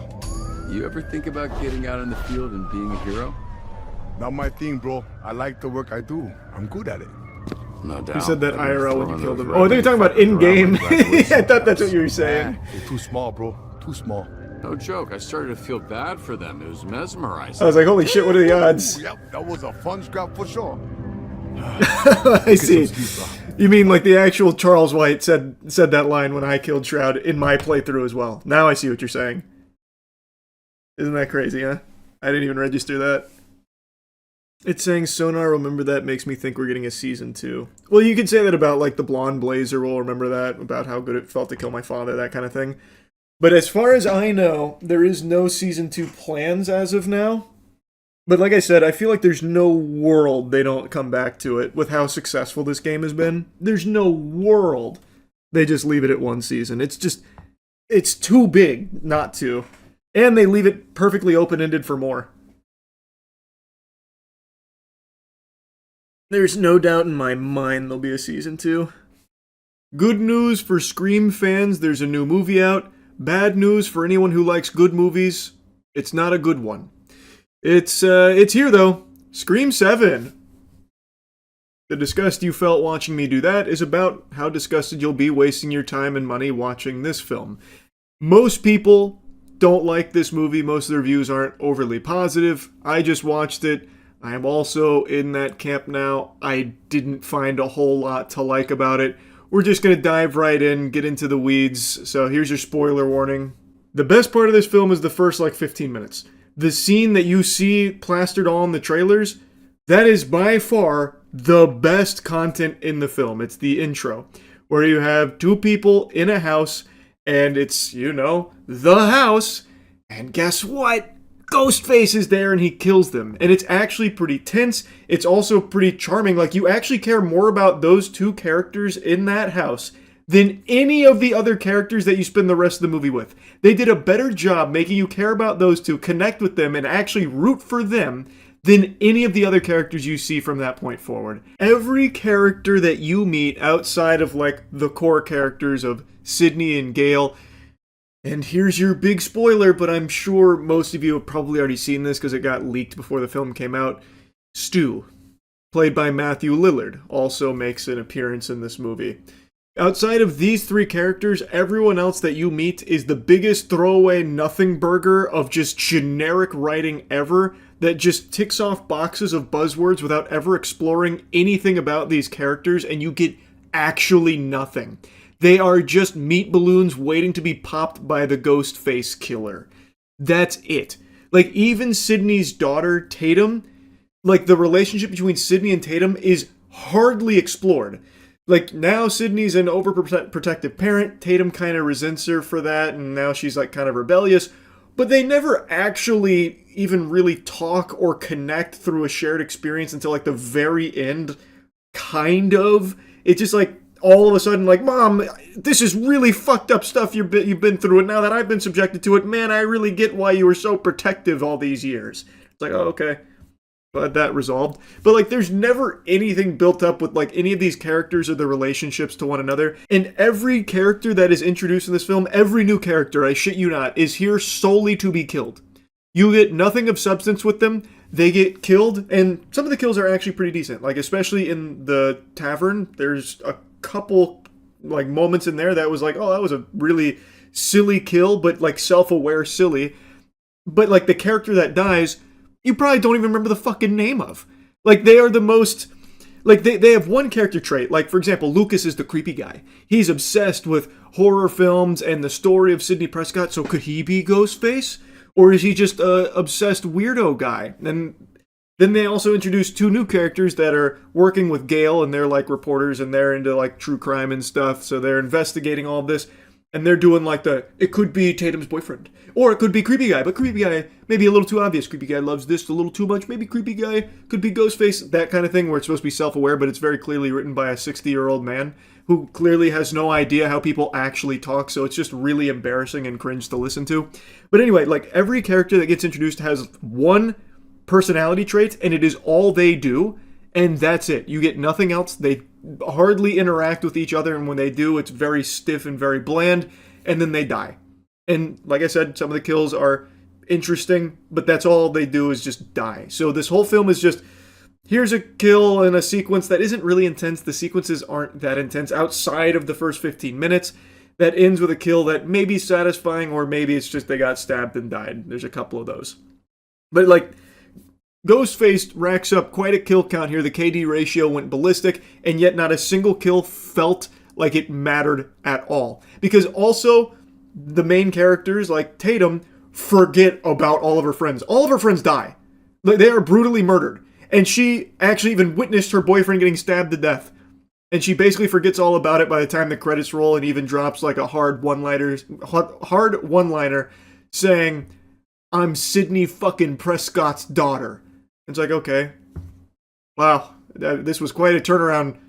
What about all your friends and your boyfriend that has all been murdered? I guess, whatever. We'll wipe her ass with that, I guess.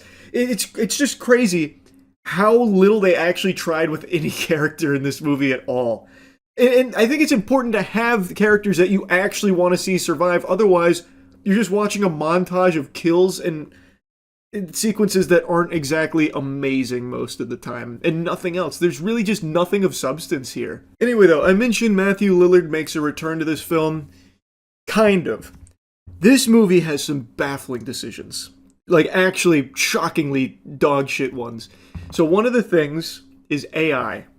And the way Matthew Lillard reprises his role as Stu is, you know in the trailer where it says, "Oh, I'm not hiding, Sydney, not this time." Well, in the film, he then follows it up with a FaceTime call, and it's Stu. It's Matthew Lillard as Stu talking to her. So then the question becomes, is someone deep-faking this, or is Stu really alive? So then her and Gale start investigating, and they're starting to piece the puzzle together. They go to an insane asylum because one of the Ghostface killers that they actually were able to kill, Gale hit him with a car, like literally a joke moment where Gale just flattens this fucking guy. They get out and they're like, oh, vehicular manslaughter.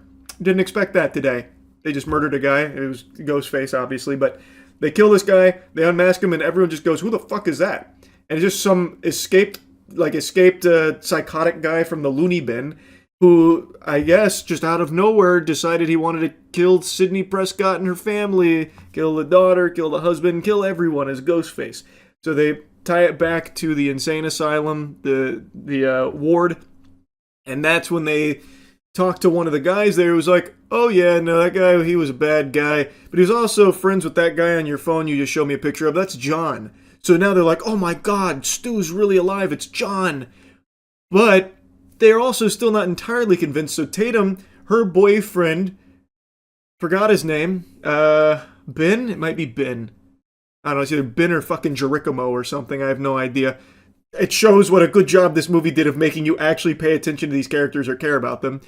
But they've said multiple times that this guy, her boyfriend, is really good with technology, so it could be him deep-faking Stu, because it's really unlikely Stu's still alive. And then Tatum even discovers that he was deep-faking himself as Stu, and he's like, wait, no, I can explain, babe. I was just seeing if the technology can do that, if it's even possible, and she beats him with a laptop. Turns out, wasn't him. He really was just seeing if it was AI. He dies in the next scene. Completely worthless. Again, completely worthless. And every single time these characters are together, it's a battle of who can make the dumbest decisions fastest. So all these characters, all of her friends, and even like the investigative reporters that work with Gale, when they are interacting with the group of friends, they all just make the worst decisions and even call out how stupid their decisions are while making them right before dying. And it's like, okay, that doesn't make it better. It's still just annoying to watch. It's so tropey, and at this point, it's just lazy. Like, you know it's lazy, but you don't care. You're just fucking sending it. Like, you're insulting the intelligence of the audience. It doesn't make up for trash. It's crazy how dumb the decisions are. For example, like Tatum, when she's getting ganked by Ghostface and her mom's on the phone, it's like, you gotta shoot him through the wall, shoot him now. And she shoots him a bunch and he goes down. Well, she then, like, unblockades the door and goes out to try and finish the job, and then that's when she gets captured. But it's like, why did you bother doing that? You just saw shooting him through the wall worked. If you want to finish him off, just keep shooting him through the wall, I guess. Just dump the mag. You don't have to go out there and put yourself in danger again. And in the theater, the entire auditorium just sighed collectively when she started moving like the furniture away from the door to go out there, because it was just very obvious what was going to happen next. And like decisions like that happen constantly in this movie. Constantly. Now anyway, by far the worst moment of this film is the ending. The entire ending, like the last 10-ish minutes or so. Actually, it's closer to 20 because the villain gives an extremely long-winded monologue, because it turns out it was 3 Ghostface killers, and you don't know fucking anything about any of them. They are random people. So, one of them is the guy from the asylum that got hit by the car, and it turns out he was friends with 2 other people in that asylum. A woman and a man. The guy I don't remember the name of, but he was like an employee there, and they befriended each other, and then loved Stab, which plays a crucial role in here, because half of this film is dedicated to just regurgitating everything that happened in previous Scream films, just lore dropping everything that happened. So even if you've never seen a Scream film, you probably know scene for scene, bar for bar, what happened in Scream 1, because they do not shut the fuck up about it and just dropping all this nostalgia bait and everything, and even making a mention of, yeah, you know, if I was making a new slasher film, I would be doing a lot of nostalgia baiting. And it's like, yeah, that's exactly what this whole film has been. That doesn't make it better. There's still nothing here. Like, they even call it out and still do it. It's so annoying. It's not meta. It's just lazy. Anyway, though, this guy's going through, like, how much they love the stab, everything that happened with the Prescott story. And then the other friend is Jessica, who's actually Sidney's neighbor, a family friend. And it turns out she had an abusive husband and became obsessed with the story of Sidney Prescott through like her book and everything. And eventually worked up the courage to kill her husband, and then resented Sidney because she didn't go to New York and thought she was like, weak for it. And then she became just crazy and checked herself into an asylum where she met the other two. And they cooked up this plan to basically make Sidney 2.0 or, kill Sidney, that kind of thing. It's a stupid fucking conclusion where they reveal the killers. It was very, very awful. And I also think most people are going to guess that the guy at the insane asylum that they meet, who was like a weirdo briefly, where he talked about John, I think most people will be like, yeah, that guy's probably in on it in some way, because they made that pretty fucking obvious. But I don't think anyone will expect how stupid it is.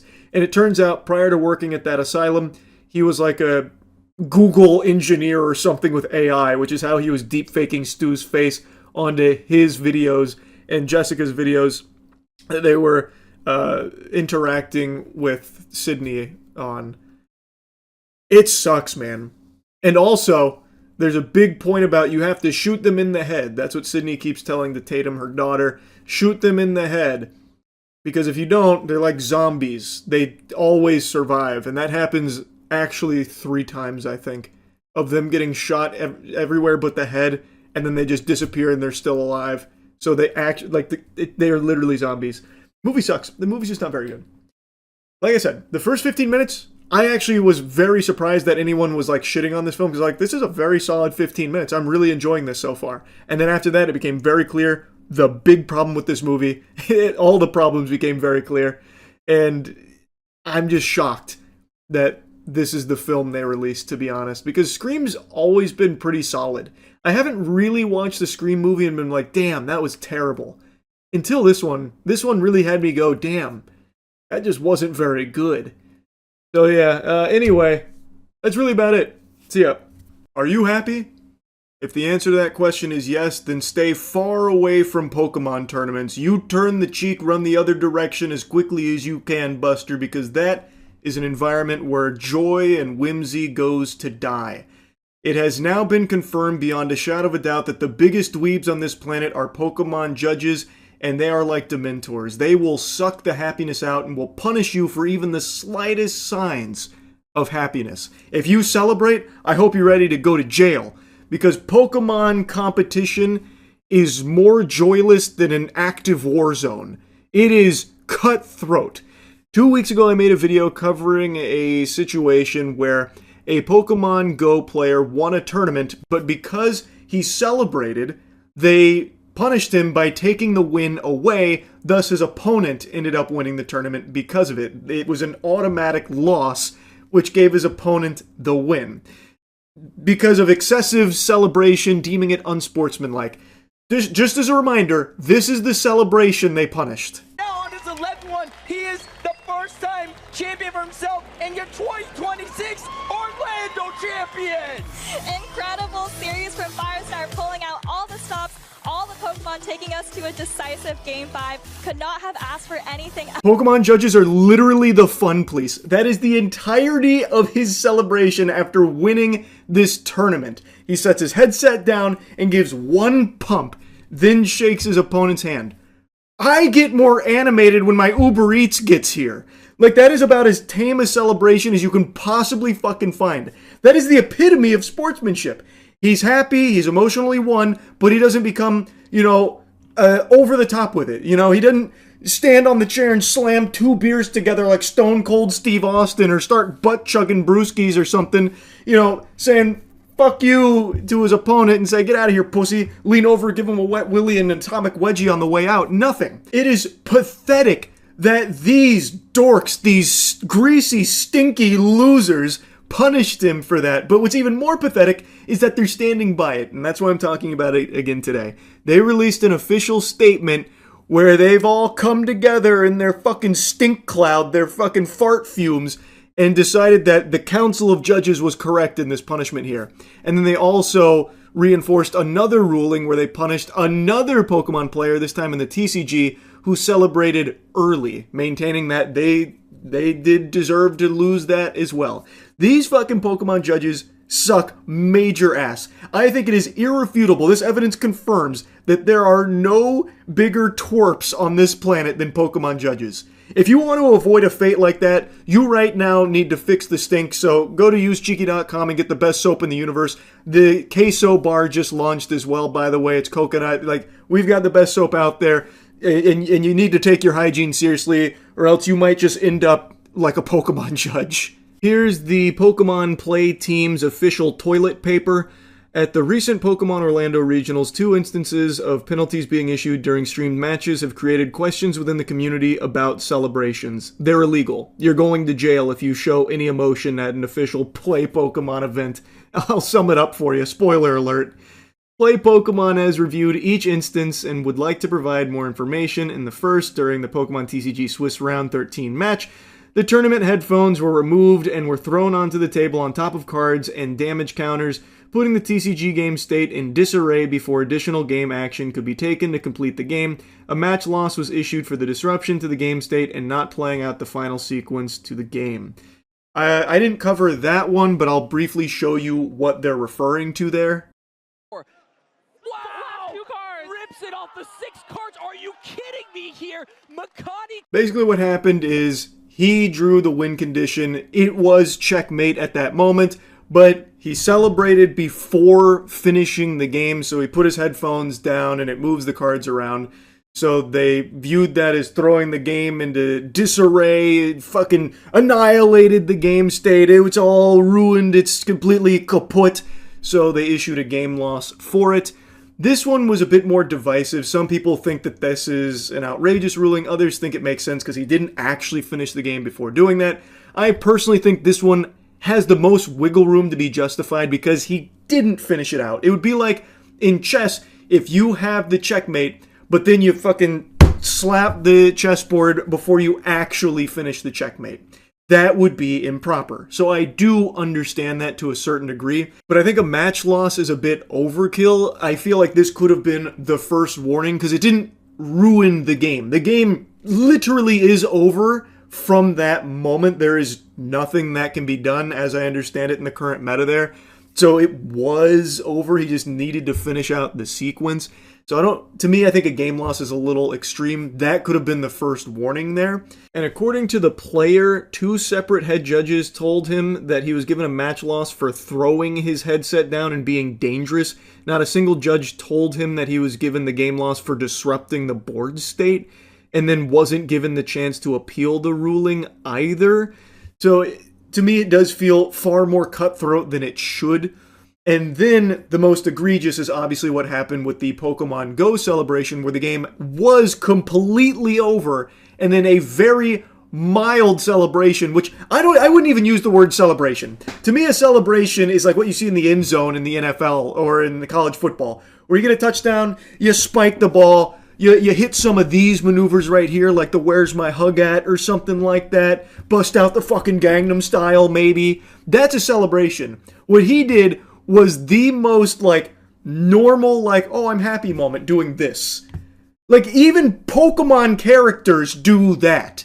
They do more than that, mind you, but that's like literally the bare minimum of being like, oh, whoopee, I won. And they're calling it excessive and unsportsmanlike. And they're standing by that decision. So going back to their official statement, in the second instance, during Pokemon Go Grand Finals, we would like to share some information which may not be known to the broader community.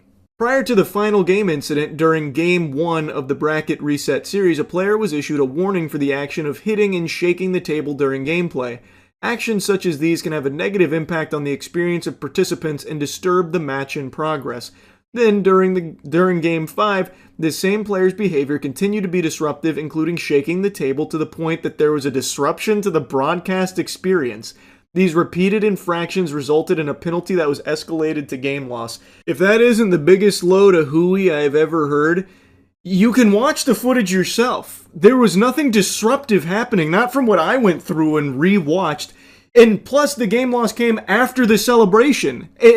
unsportsmanlike, I believe, is what was being tossed around. But now they're saying it was actually because he was shaking the table. It was a fucking earthquake he was having go on over there. We couldn't even get the broadcast going. It was so all over the place. It was a natural disaster, a fucking calamity. We will uphold the decisions made by the judges at this event. Pokemon judges are committed to bringing the best possible experience to our players by preserving the competitive integrity of our events. Yeah, it's in the shitter. It has completely been flushed down the tubes with this, by the way, because you could win grand finals, but you best be completely fucking stoic and silent. Even the slightest iota of a smirk will have that title stripped from your fucking cold, dead paws. They will rip that W from your hands if they see you happy. What do you mean preserving the competitive integrity? You took away the winner's win and gave it to someone who lost. All over them celebrating slightly. Without them and their commitment to play Pokemon, we would not be able to hold events, and it is our expectation that they are treated with the same respect as all people in the community. In the moment of a win, emotions are high, and we recognize that these emotions can lead to energetic reactions celebrating a win, which, by the way, didn't really happen here. It wasn't that energetic. My fucking grandfather, I saw him get more animated when the mailman would show up than I saw from this guy winning the fucking grand finals of this tournament. It wasn't that energetic, mind you. We want to support this authentic positive reaction and not discourage this excitement. Celebrations are not an issue, but actions that disrupt or negatively impact competitive integrity can be. We will continue to listen to the community of players and our judges on how best to evolve our tournament system rules and how penalties are enforced. The Play Pokemon team, they sign it off. Now, Firestar73, the player who had his title ripped from him for his celebration, did make a statement after this official Play Pokemon piece and said, "The incident you are now for the first time claiming was the basis of the decision did not affect the gameplay at all, yet decided the whole tournament. That is 100% correct. It had no impact on the game at all, even if he was shaking the table, which I don't see any strong evidence of him being over there like, the waves of the ocean moving the table back and forth all wobbly. I don't see anything like that. But none of it affected the gameplay no matter how you spin it. Section 2.1 requires a clear explanation of any infraction and its penalty, and I was never given this as the basis at all." That is also true. Apparently that was never relayed. There's even a community note that talks about this. Firestar wasn't given an initial warning for shaking the table. This is a major infraction under Section 5.1 of the penalty guidelines, and then it also has something about Makani, who received a game loss for a headset throw and wasn't able to appeal, and Section 4.3.3 of the Tournament Rule Handbook allows for an appeal. So they're not following their own guidelines, basically. Which doesn't come as a surprise to me, because it feels like these are complete losers that are power tripping and looking for any excuse to exert their authority here. Did I just catch you showing emotion? You lost now, Buster. Ha! Give that back. Don't you ever show me a smile again. And I mean it. I'm a Pokemon professor, by the way. So cringe, man. Actually so cringe. So they're standing by the decision. Firestar73 does not get the win that he earned. Also in the TCG space, Makani does not get that win either. They're standing by both decisions there. I think the most egregious is the case with Firestar73. I think there are no grounds for that. I think that is a complete sham. And I think the community should be very alarmed that this is who controls the events. You best be on your most emotionless behavior in the future of this competitive scene here. The competitive environment of Play Pokemon events from this point forward better be quieter than a fucking library. It's going to be like a funeral in there. Not an ounce of joy. So, I guess that's what they're looking for. That's what they're trying to cultivate. This shit's so stupid, man. It's so embarrassing. It's so shameful. Had to yap about it. I had to give you the follow-up. That's really about it. So, yeah. No, it can't be. I was reassured that AI data centers were good for people, good for all of us, the future of mankind. Investing trillions of dollars, selling out every piece of land in this country for AI data centers to help us. But now, I think the cracks are starting to show. I think the truth is starting to leak out and, Well, don't worry, BlackRock has solutions for that. Larry Fink made a really cool statement about how they're going to protect it from the domestic terrorists that might not want AI data centers, which I think is a really cool label to be slapping on normal, average working people that just don't want to see their energy bill skyrocket and their water get turned into fucking sludge soup.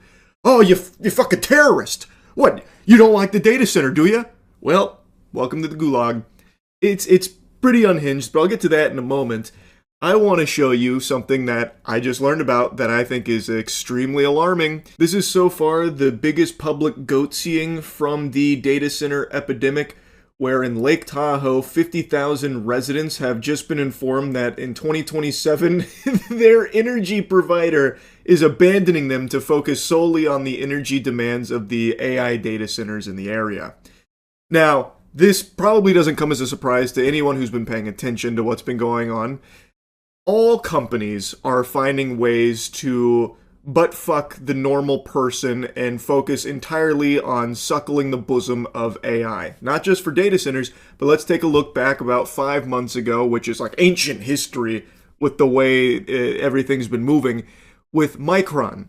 Do you remember when Micron did one of these to all the normal consumers that relied on their RAM being one of only 3 big players in RAM production? Well, Micron, 5, maybe 6 months ago now, announced that they will be getting out of that sector entirely. Took every consumer's head and just put it in the toilet, giving them a nice swirly, saying, "Fuck you nerds, we've got AI now."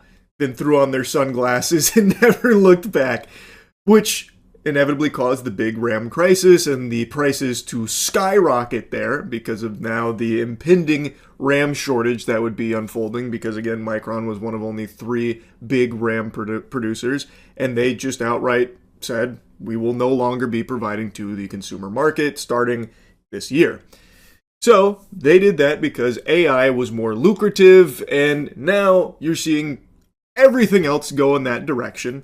And this is the first example, the first big example of just an energy company that 50,000 people rely on to live, just hitting that Harry Houdini vibe and vanishing on them, saying, don't really care about you plebeians, flesh and blood is cringe, AI is the future, we gotta go take care of AI. I mean, good luck out there though, maybe you'll find other power suppliers, but it won't be us.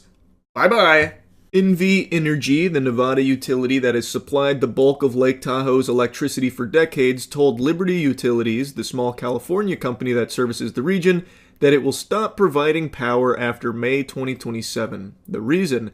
NV Energy needs the capacity for data centers, as in, the energy supplier for the Lake Tahoe region is telling the utility company that it has less than a year to find another power source. Which shouldn't be a problem. They maybe just need to dig a few feet underground to find the fucking Tesseract, and maybe they can install that. Surely that won't be a huge issue. I imagine that'll be without hiccups. Doesn't this paint the most beautiful picture? It's always been abundantly clear companies don't give a fuck about you or anything, but now that companies see a way of cutting you out while still driving up their own profits, they are frothing at the mouth for it and jumping on board. They are abandoning ship on people because they don't need people anymore thanks to AI. So these data centers in this area are now the entire focus of NV Energy, and they are just saying, these 50,000 people, they can go kick rocks, pussy, good luck. And I imagine this will not be an isolated incident. This is something I've yapped about a lot. It's something that is very well known about data centers in particular for the energy demands. And as these companies get a lot of incentive to focus that energy on those data centers, they'll start to make the same decisions that we are seeing here from NV Energy, where they don't really need to supply energy to people. Ew, stinky people? Human beings? Oh! No, they can instead just focus entirely on AI data centers and making a fucking killing in the clams department through it. So they'll abandon people without a second thought. It doesn't matter to them.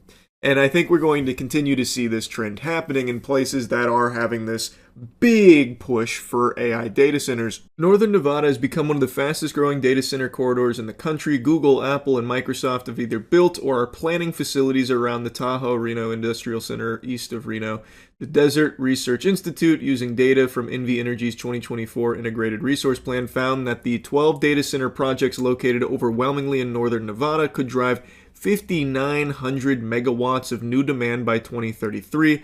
At a regional business event last fall, NV Energy's Director of Business Development called the moment unprecedented, saying the company was eager to serve the new industrial load, but that it would not impact our existing customer base. Are you telling me he lied? He was too focused on the load. That load was too appealing. It felt too good, tasted too yummy, that he did indeed impact the existing customer base by outright telling them to go take a hike. Get out of here, dweebs, and then giving them a wedgie on the way out in order to solely focus the energy demands on the data centers. Come on. No, there's no way they lied. Ah, man, that's crazy. But Liberty's 49,000 California customers may have already been bearing the cost. Liberty Utilities generates about 25% of its power from solar facilities it owns in Nevada. The other 75% comes from NV Energy, and that source will no longer be supplied to the region by this time next year.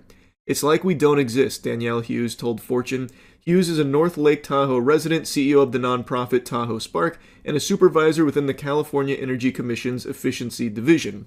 And it's not like you don't exist. You literally don't exist to these companies. You are not even numbers on a page anymore, because now the numbers that they actually care about are whatever the AI data center numbers that they find are. This article also goes into how messy this kind of thing is and why it's an extremely tricky problem to solve, especially considering that their grid sits inside of NV Energy's balancing authority and they rely on their transmission lines, which they are no longer going to be having access to for these 50,000 residents that are being abandoned here.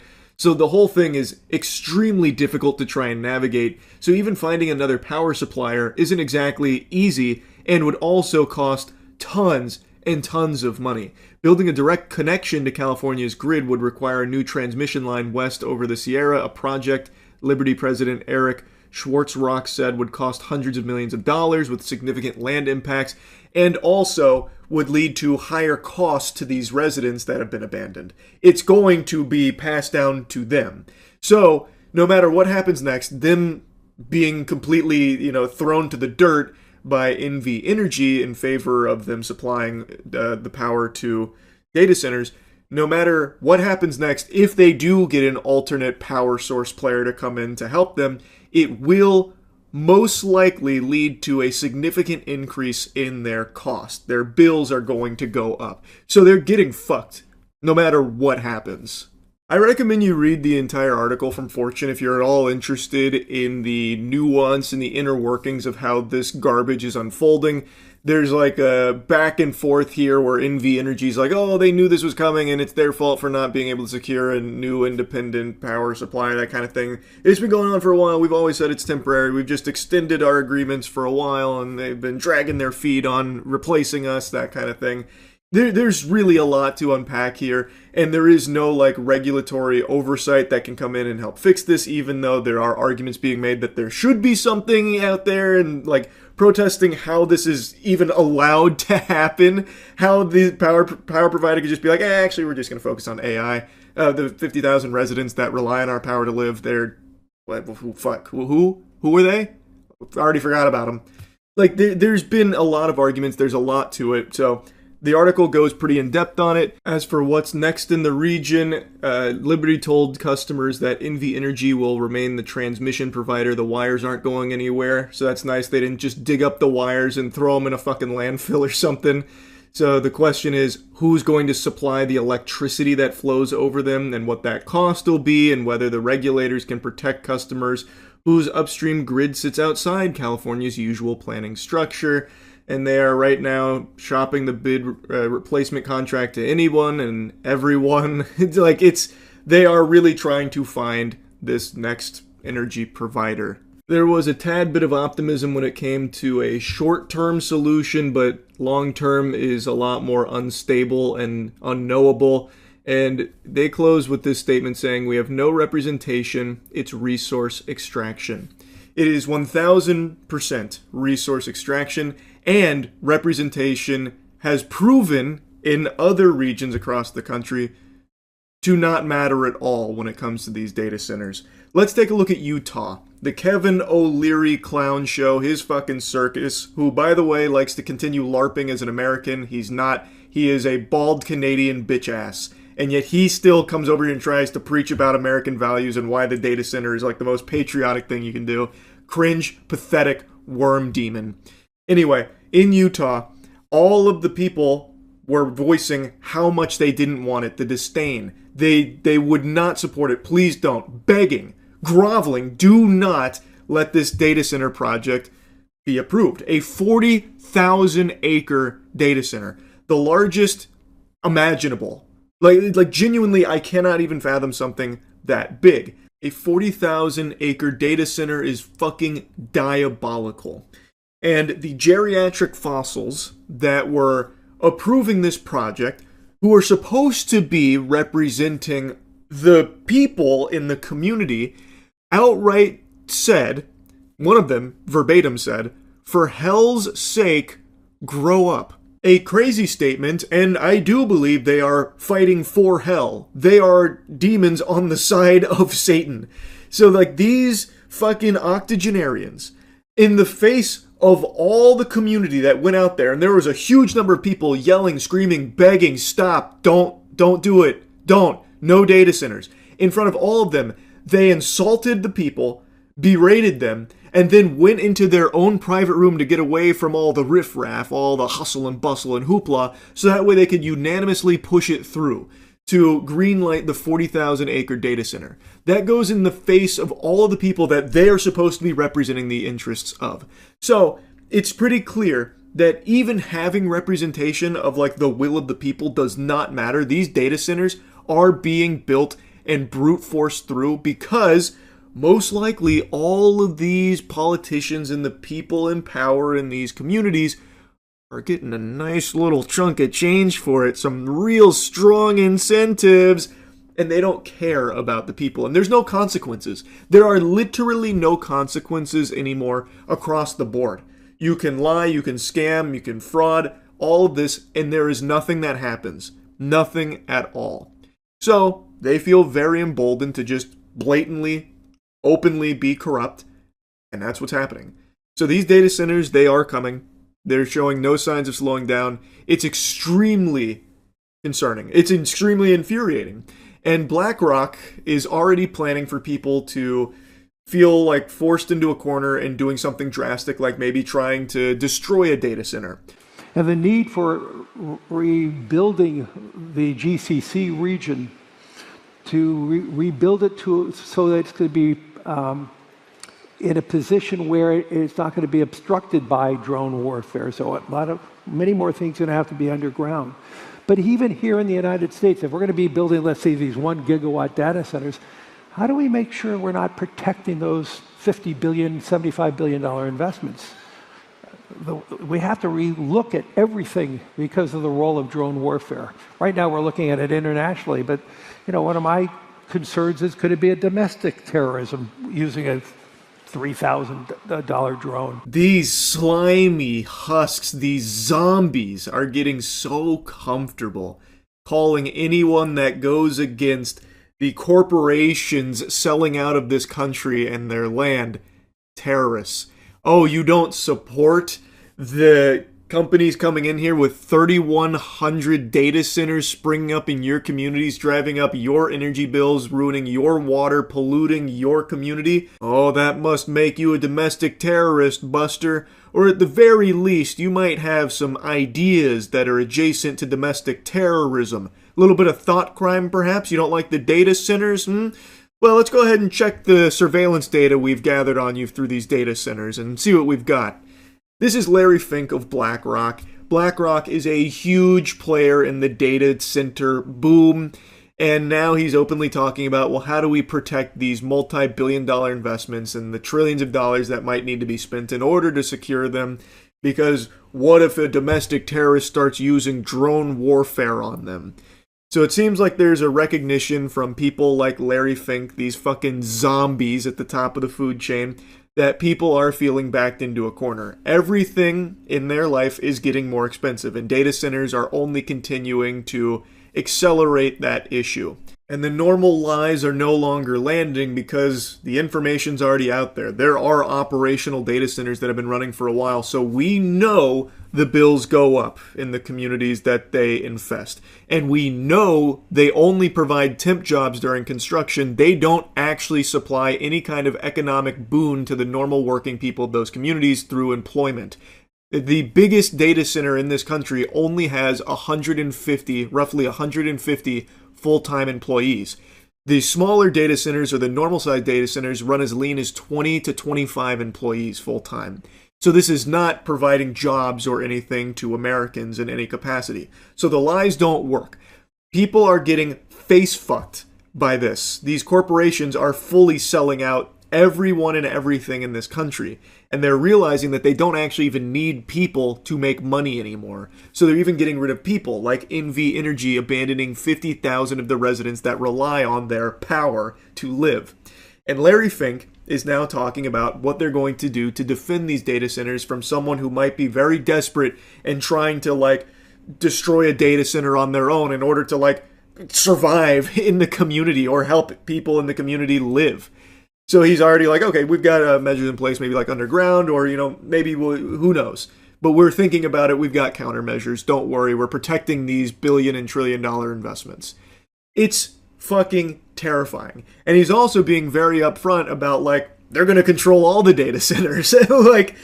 Great. If you're on the side of BlackRock, you're on the bad guy's side, by the way. To the people that for some reason still mindlessly try and support data centers because they love to swallow that corporate cock and believe all their lies. This is the lowest of the low if you're now just pumping your fist for BlackRock of all things. So all of these things are actually opportunities, not problems. It's going to require, as we said, trillions of dollars of capital. Governments cannot build these out alone. They don't have the wherewithal. And two, their deficits are starting to be mounting. And we spend too little time talking about the U.S. deficits and other countries' deficits. So this is all going to be the role of private sector. Oh, thank goodness. I feel much more comfortable knowing that the future's in the hands of people like Larry Fink and BlackRock. Isn't that good news? Yeah, so anyway, had to yap about this shit. It is so fucking out of control. It is so blatantly corrupt. It is genuinely terrifying. Anyway, just wanted to put that all on your radar there. That's really about it. So, yep. There is a cheat code floating around right now that science doesn't want you to know about. It's kind of a well-kept secret, but there is a word that can summon money. It's an ancient incantation that's starting to become a little more popularized, and basically any company that says this word gets a ton of money instantly for nothing. And that word isn't open sesame, it's AI.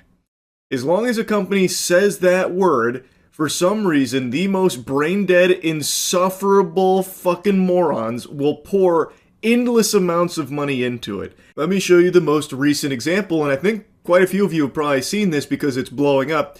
Allbirds, or excuse me, what was formerly Allbirds and is now Newbird AI. Allbirds was previously a shoe company. It was once valued at $4 billion and then recently sold for $39 million. They crushed it. They really, they did it. That's big business, baby. And because this was a failing brand, they made a pivot, or they announced a pivot 2 days ago that they were going to become an AI-focused company.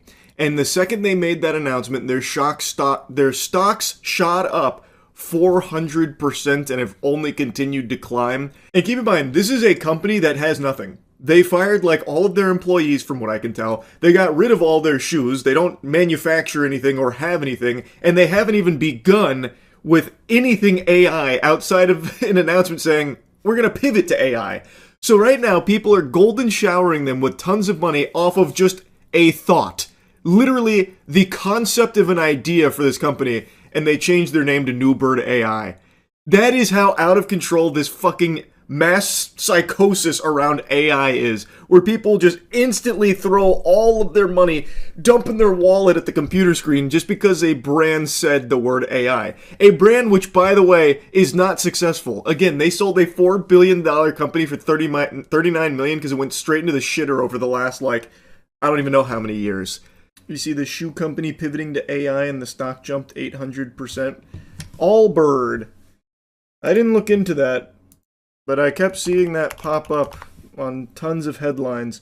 Basically, it was a complete failure of a shoe company, and then they made like this announcement that they're going all in on AI to get like a bunch of, I don't even know what it was, GPUs, and like selling computation power to AI services or something, and then all of a sudden everyone just pumped their stock.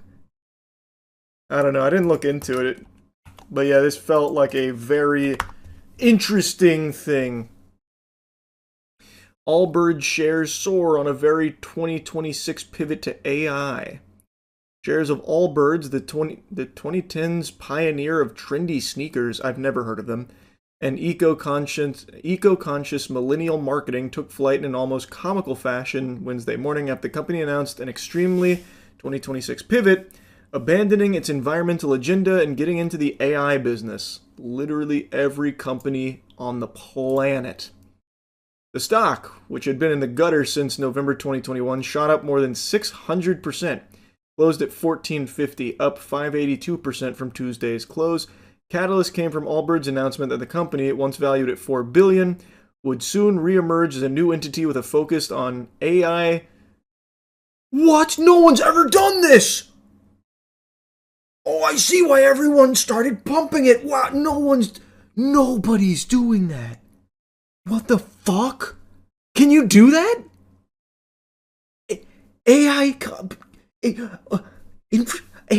Oh my god! Wow! Essentially, it's going to buy and rent out computing power to tech startups? It's genius. Whoa! The shift comes just weeks after Allbirds sold its footwear assets and branding to American Exchange Group, which specializes in selling licensed fashion accessories with already existing recognizable brand names for just $39 million. Oh, I bet this company's gonna kill it in AI, though.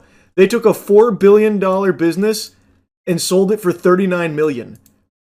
NFT bros are coming in their little trousers right now with those kind of returns. That's fucking business, baby! That's the kind of company that's going to be trailblazing in AI. Again, a highly underutilized market. No one's touching AI right now. They're bucking the trend. They're going where no brands dare to go. Into an AI pivot? Fuck! These guys are brave. These guys are so brave. Allbirds, which will be rechristened New Bird AI. Oh, God, that hurts. Eek. Yikes. Terrible name. New Bird AI. Ooh, more like No Bitches AI. Yikes. Said it executed a $50 million deal with an unnamed institutional investor to acquire high-performance GPU assets to begin transitioning into a fully integrated GPU as a service. Yes! Oh, I can't wait to hear who this unnamed investor is. Dead Parrot. Despite the stock's sudden surge, though, Allbirds remains a shell of its former self. Market value was shy of $150 million at Wednesday's closing bell. Worth underscoring, the sneakers to AI pivot is not exactly part of the standard corporate playbook, and the novelty may have amplified investors' early enthusiasm. Investors, these are just brainless drones, man. These are actual, just like, hype goblins seeking out any kind of quick pump and dump. Investors, my fucking left butt cheek. I might short this. I'm not like a big stock guy, but this feels like the easiest, safest short of all time. Am I crazy? I feel like everyone's doing that now, though, so it probably won't work. I imagine genuinely everyone is shorting this right now. This is just so baloney. This is just such barnacles. Still not as annoying as Crypto Bros, but it's damn close. I would say it's getting to Crypto Bro level. Like, very... Like, you're right, I think Crypto Bro's still more cringe, but this is, like, right there. Like, one little fucking pube away from that level of cringe. Because it's every company Genuinely all of them. This is a failing shoe company that all of a sudden just said, okay, we're pulling the emergency lever, AI, and then they're just getting showered with money. Apparently, Allbird was a Kickstarter company that sold shoes made with recycled sugarcane and eucalyptus. Ironically, Time magazine even praised their shoes because it reduced carbon emissions. And now look at them, fully pivoting into AI, the antithesis of that. You'll love to see it. It's a feel-good story. The name may have changed, but the values are still there. Allbird lives on in New Bird AI. Saving the world, one grok bikini photo at a time. The shift is notable for another reason. Allbird's low-profile, sustainable, wool-based shoes quickly became the Silicon Valley wardrobe staple when they launched in 2016. Arguably the peak of the lowercase L liberal do-gooder era of retail. What the hell is that? What the fuck is that? When marketers convinced upwardly mobile office workers that they could simply shop their way to low-carbon, zero-waste future they believed was in reach. Okay, that I remember. That's what they call it? I haven't heard that term. Allbirds were more than sneakers. They were political statements alerting wearers' status to fellow members of the coastal millennial techno-optimist tribe. Oh my god. What the fuck am I... This can't be real. This is so embarrassing. What? Yes, I consider myself something of a techno-optimist. You can tell by the shoes on my feet. You and I feel we'll get along. This narwhal does bacon at midnight, thanks for asking. Now, the go-to tech worker accessory has become the tech itself, and the tech itself is just the abstract promise of compute to power AI products that aren't exactly turning a profit yet. But any day now they will. That's the good thing about it. They're actually going to be spitting and shitting money. It's coming, and it's going to trickle down to the rest of us. It always does. That doesn't mean the new brand New Bird AI is doomed, but it does illustrate Silicon Valley and Wall Street's seeming willingness to reward any company that slaps the words artificial intelligence into its pitch decks. True. Very true. It's a virus. A genuine fucking virus. Underscoring just how much has changed since Allbird's heyday, the new company also plans to abandon its foundational commitments to environmental conservation. What? I can't believe it! The AI company is now abandoning environmental conservation efforts? How? Why, I never! The company, which one touted sustainability in every step, was established as a certified B Corp, or a for-profit business with higher than usual standards for its social and environmental impact. But its new business is a notoriously energy-intensive process, so the company plans to ask shareholders next month to approve a charter amendment to remove references to the company being operated for the environmental conservation public benefit, according to the regulatory filing, which will be approved. No doubt. After seeing the stock pump, no doubt. To be sure, Allbird's footwear business hadn't been going great lately. I certainly never heard of it. The company stumbled as it grew rapidly, opening dozens of stores across multiple continents, but failing to move enough inventory to make them profitable. Allbirds has gone from being a high flyer to a dead parrot. Yeah, I mean, they sold a $4 billion business for 39 mil. That's like phase stock. That's brutal. Genuinely brutal. The reason for the lack of traction was that Allbird's sustainability pitch has never been a key consideration for most footwear consumers who are more concerned about style, price, and comfort. When in doubt, pivot. Allbird is hardly the first to do a full 180 to chase momentum around new tech. It's also not uncommon for such pivots to signify a bit of irrational exuberance in the market. Take one-time soft drink maker Long Island Iced Tea Corp., which capitalized on the crypto craze of 2017 to rebrand as a blockchain technology company, even renaming itself Long Blockchain. What? While the initial pivot sent the stock up 380%, it didn't quite work out in the long run. The Securities and Exchange Commission charged 3 people with insider trading, the company never became an operational player in blockchain tech, and its shares were delisted in 2021. I had no clue. I never even heard that. Well, that's positive historical data to pull from for new bird investors. It's looking good. The future's looking bright. Surely AI compute infrastructure won't go the way of crypto craze and NFTs. Wouldn't do that. Showing no signs of it. And as the tide has turned for crypto, several Bitcoin mining firms have restructured themselves to focus on AI infrastructure instead. But the extreme market reaction to Allbirds' move may be without precedent. Motivation behind the corporate pivot is sensible, the market reaction less so. A 6x or 7x move for a company that is literally ditching its prior business model for one in which it has no demonstrated expertise says quite a bit about a market froth and investor willingness to chase moves.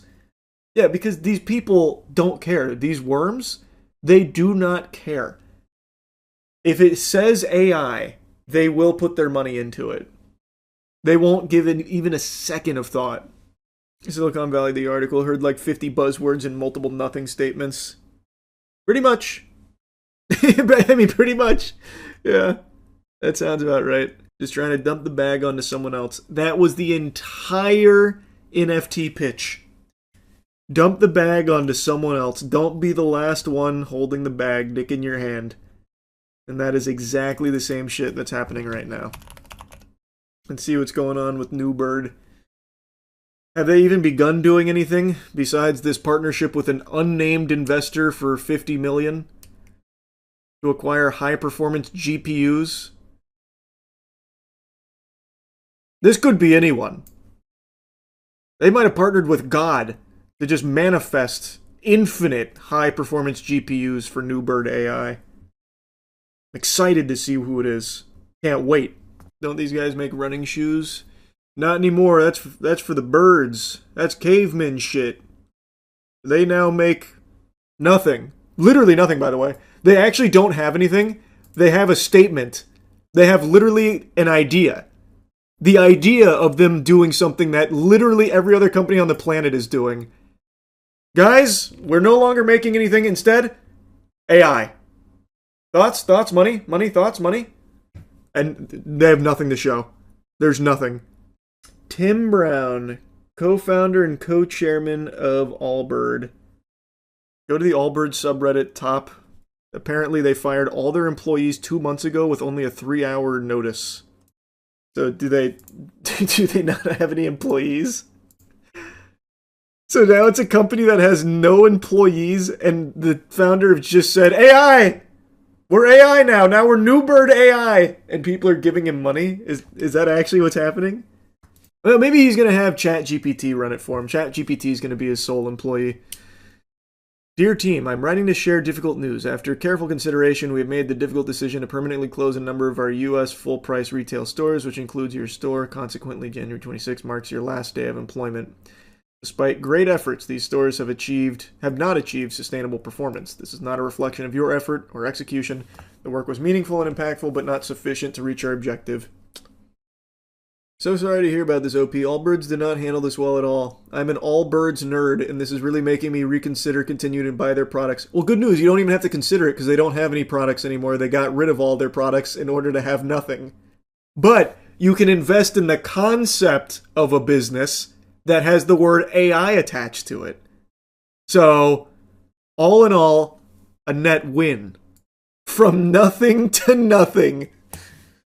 Started from the bottom, and the bottom is where it stays, but with a new name.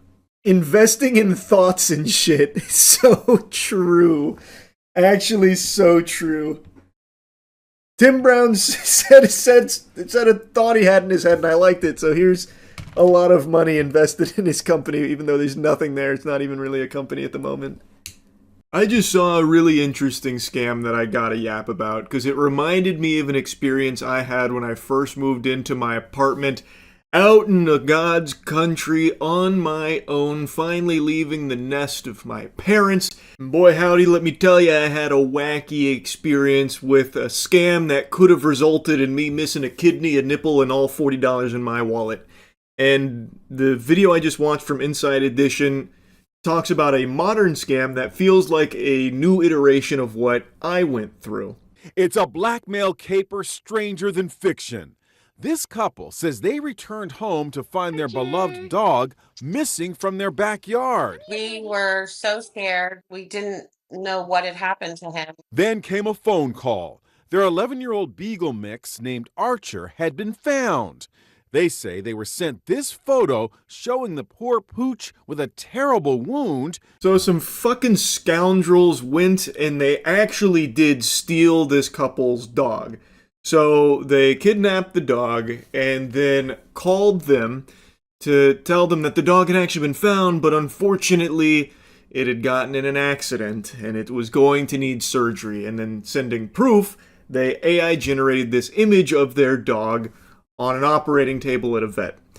Now, why this kind of relates to what happened to me out of college in my apartment is because one day, randomly, I had received a phone call from a stranger, the fucking cold call out of nowhere from the boogeyman, and they started spinning a tall tale about how my mother was driving and ran over this guy's brother at the gas station, just fucking mowed him down like it was GTA, and it was now my responsibility to get over there and clear this all up. I don't even remember what they were demanding. I think it was like I bring money or something in order to squash it, and it was just an extremely tense situation, and I would ask for proof, and they're like, nope, your mother can't talk right now. I've got her, you know, she's too panicked, and I've got her, like, calm down, and I don't want to, like, you know, get her all excited again or something, like she's some kind of fucking zoo animal or something. But, like, at the time, I was just like, okay, man, I guess mom done made a big old boo-boo here. Come on, what were you thinking, mom? Jeez, Jiminy Christmas, this is ridiculous. And at the time, it didn't really occur to me to start, like, interrogating, so I didn't ask, like, the best questions, but I was like, all right, if I can't talk to her, let me just go ahead and give her a call myself real quick just to, you know, see what's going on. And he's like, no, if you hang up this phone, I'm taking your mom, or something like that.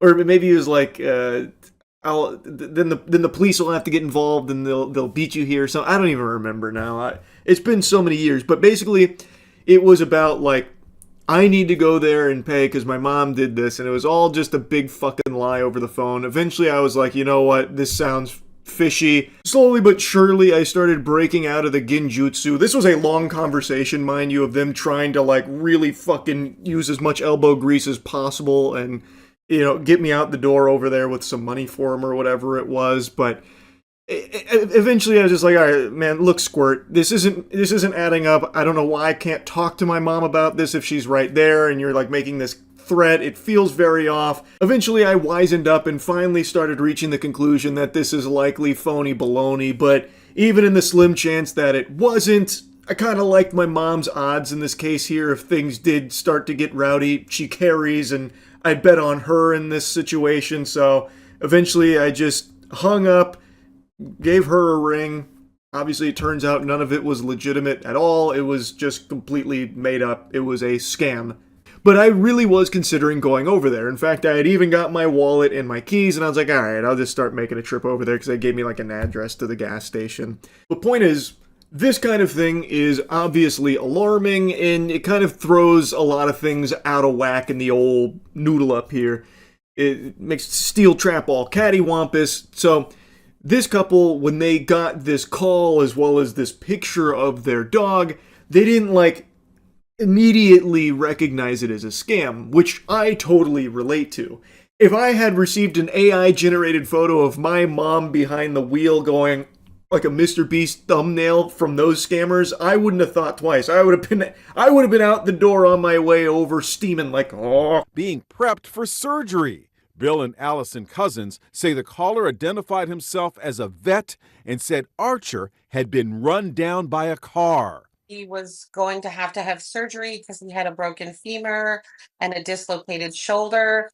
And we were like, yes, whatever needs to be done. Archer's panicked owners were told the surgery would cost $2,746. They were willing to pay up, but then they realized some things just didn't add up. First, they received a text instructing them to pay with Walmart or CVS gift cards. As any reputable vet would request. We don't accept money or credit or anything like that. Only these extremely specific means through this text message here. Please click this link. And that's kind of how it happened for me, too. Like, eventually it's like, no, you gotta come over here. No, you can't talk to her. No, you can't hang up this phone, as if it was like, fucking Keanu Reeves in Speed or something. Like, eventually it started to dawn on me, same as it did for them. Like, it's easy to look at this and be like, how did they not immediately recognize that as AI or, like, all just a bunch of fucking hullabaloo? But when you get, like, a call like this, it's alarming, it's jarring, and especially now with AI, it is enough to, like, fool you, at least temporarily. And they did actually have their dog stolen. In my case, they didn't, fucking hog tie my mom or anything like that. Like, they were just straight up lying, but in their case, they actually did take their dog. So they had even more reason to believe that, okay, maybe there's an air of legitimacy to all of this, until, of course, they got that text message about how wacky the payment protocol was for this supposed vet. Then they started to really look at that photo they got sent of Archer on the table. Then they were sent another photo of Archer post-surgery, this time with fancy bandages. I'm like, this is exactly the same as the first picture, just the two doctors had moved. And look at the date on the x-rays. It says 12/21/2022. Wow. Holy shit, it's more serious than we thought. Arthur ran so fast that he traveled back in time 4 years. Must have been hit by the DeLorean or something. Oh my goodness heavens to Betsy. So yeah, when you really look at it, it falls apart. But the thing with the AI and scams, like we talked about with the AI voicemail scams, where AI scammers... not voicemail, but AI voice scammers where they will emulate a loved one in order to try and like weasel money out of a relative. It doesn't need to be perfect, it just needs to be good enough. And since they're preying on people that are in a vulnerable state already, like them missing their dog and trying to exploit that, it's even more effective there because they're just really wanting their dog to be okay and safe, and they're willing to pay to ensure he gets proper care, so they're more willing to believe that. Almost 4 years ago. Correct. Turns out the photos were entirely AI generated. The AI scam failed, but the heartbroken owners were still missing their dog, Archer. Then, 4 days later, Archer suddenly showed up at their front door in Deltona, Florida. Here he is. Hey, Archer. Here's our Archer. I actually couldn't believe this shit right here. So the fucking scumbags that stole their dog from their property ended up returning the dog after they failed to get money out of this. That was a bigger subversion of my expectations than everything that happened with Game of Thrones at the end. I am shocked. Like, it doesn't redeem the scammers and dog nappers here, but I am happy at least that, their heart grew 3 sizes there, like the Grinch, and they did decide to return the dog when they realized that this didn't work. Because I imagine in most cases with these fucking vile worms, they do not care about the dog or anything or the family, so they'll, maybe kill the dog, have it put down, or, throw it in a shelter or just release it into the wild on the side of the road or something like that. So I was really surprised to see that they actually did just bring the dog back. Without being able to make a buck, the dog napper apparently decided to return Archer. Archer, hey buddy. How do you try to take advantage of people when they're at their most vulnerable? Like, that's disgusting. Archer's owners think he was confined because he's walking like he saw. The sheriff's department is investigating. My guess is this isn't an isolated incident. I imagine that this is a group that goes out and actively searches for animals that they can steal and then try and ransom to these families and mislead them by saying oh, we found your dog and now we need this money in order to take care of their injuries, that kind of thing, just exploiting the vulnerability. And like she mentioned, it is very twisted. It is disgusting stuff, but that's what scammers prey on. That's what they look for. And now in the age of AI, they can more effectively manipulate their victims and more effectively convince them of basically anything they want. So, anyway, I saw this earlier today, and while it is like wacky, like the AI image they sent of, the dog in surgery, and then it, got all patched up there, and it's very clearly just AI generated fucking hoopla. It is scary, though, because they did steal that dog, and they were looking for thousands of dollars from this family, trying to lead them to believe that it was going to a vet that cared for their beloved animal. Now, luckily it does have a happy ending. They got the dog back, but I imagine in most cases like this, family probably doesn't.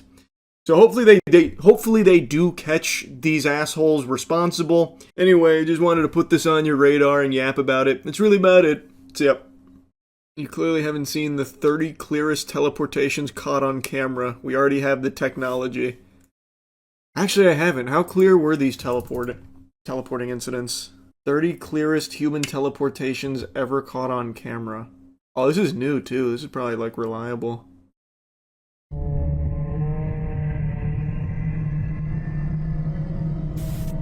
He didn't even teleport.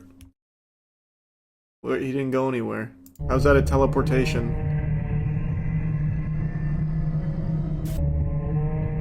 These are a lot less clear than the title led me to believe.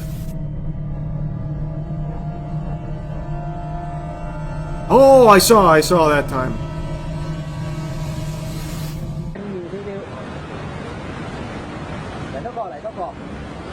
Oh, here comes Alex Mercer. But when he was noticed, he bolted forward and in an instant vanished completely, leaving behind stunned witnesses and footage that looked like real teleportation. You call this clear? Does this look clear to you, brother? But this is undoubtedly a teleportation incident. I'll give you that much. But it's not clear.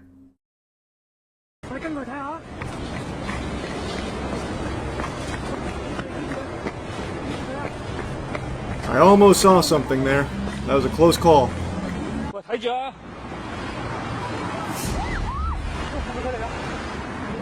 Leaked footage I did see that. Secret He's Service gone. Operation shows a tense chase in a crowded bookstore. Where is he? Just as agents closed in, the target suddenly teleported right out of sight, disappearing into thin air and leaving everyone stunned. What the fuck?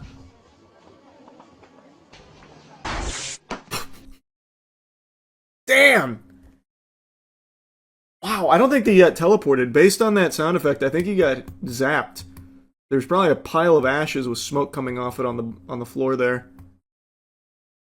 Holy, alright, now this is pretty clear. This one's only like -160p, so I can see things here. A man suddenly appeared on the street out of nowhere, then calmly continued his walk as if it were the most ordinary thing. But how does someone just materialize in plain sight without warning? That's a good question. How did he do that? That was pretty clear. Without warning. Fuck! He needs to teach us this power. Without warning, too. Good point. Nobody on the sidewalk knew that this was happening. He didn't warn a single soul. During a live interview near an airport baggage carousel, everything seemed normal until something in the background caught viewers off guard. A woman standing behind the interviewee suddenly disappears the moment someone walks past her. This raising questions about one's whether not it was even a really glitch, trying. a trick of light, or something much stranger. She just didn't disappear, she's just walking with her. I don't mean to debunk clear evidence here, but that one she's just walking with her. You just can't see her anymore because of the angle. You can even see her start to walk. Where is it?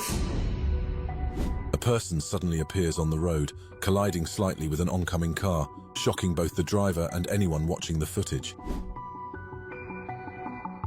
I can't fucking see anything, because not only is the footage terrible quality, but there's raindrops on it. But I see. He's not very good at teleporting. He came in stumbling and hit a car. The car teleported to intercept him. Oh, now that's an interesting theory. You might be onto something. Let's see.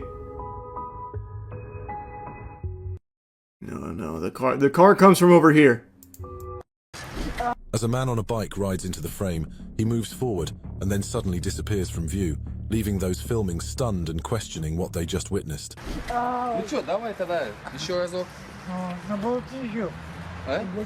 He traveled back in time. Came to the wrong year, he had to go back.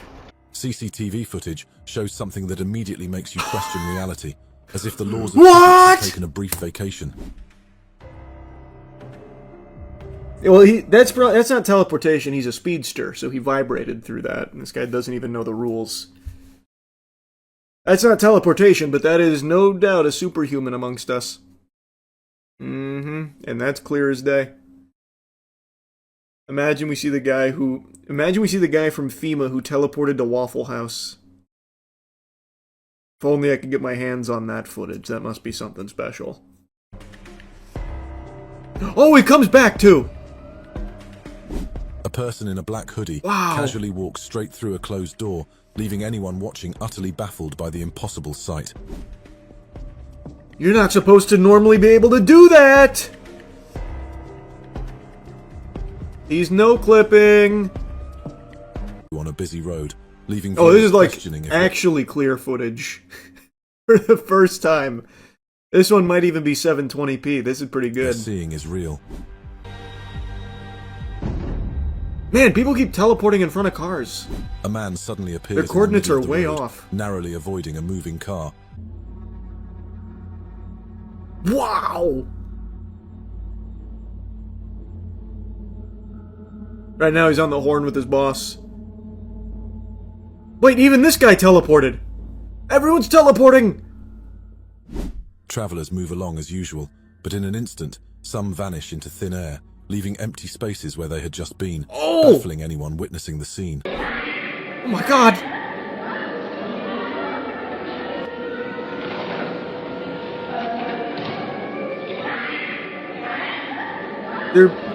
What is this? Is this Rapture? What's going on? What? Ah! What the fuck? Was this man expecting? Look! Is this an SOS signal he's sending? Look closely right here. Watch what happened. Here it is. Watch. Look. Oh! The routine street. Can't argue with that one. That gives me a lot to think about. Man, that guy fucking pieced out like that meme where they have that guy go like this and then he fades out. Wow. To think that it's real. I mean, you can't argue with that. He was sent to the back rooms, maybe. This is scary stuff, man. This is scary stuff. Only 58 likes is crazy. Well, it's because the government suppressed it. They're trying to hide the teleportations. Slapped Ham tried to show us the truth 5 years ago. That was the last time he was seen. Government teleported him to a different nebula. 1 hour of clearest human teleportations ever. Oh, it's witnessed again. Oh, wow. This one's a whole hour. Oh! Whoa! Ah! Oh, I've already seen that one. He's reusing it. Oh, this channel is just all this, huh? What's the most popular? 30 disturbing gang encounters. So it went from gang and cartel encounters to teleportations. Okay. Quite a pivot. And UFOs seem to be a big one. 60 of the clearest UFO sightings ever. That is pretty clear. Oh, I remember these assholes. I remember when these fucking cosmic perverts came down. Tried to have sex with my grandma. As they zoomed in, oh! the object's strange shape became clearer, leaving them stunned. It wasn't a plane or a drone, just something they couldn't explain.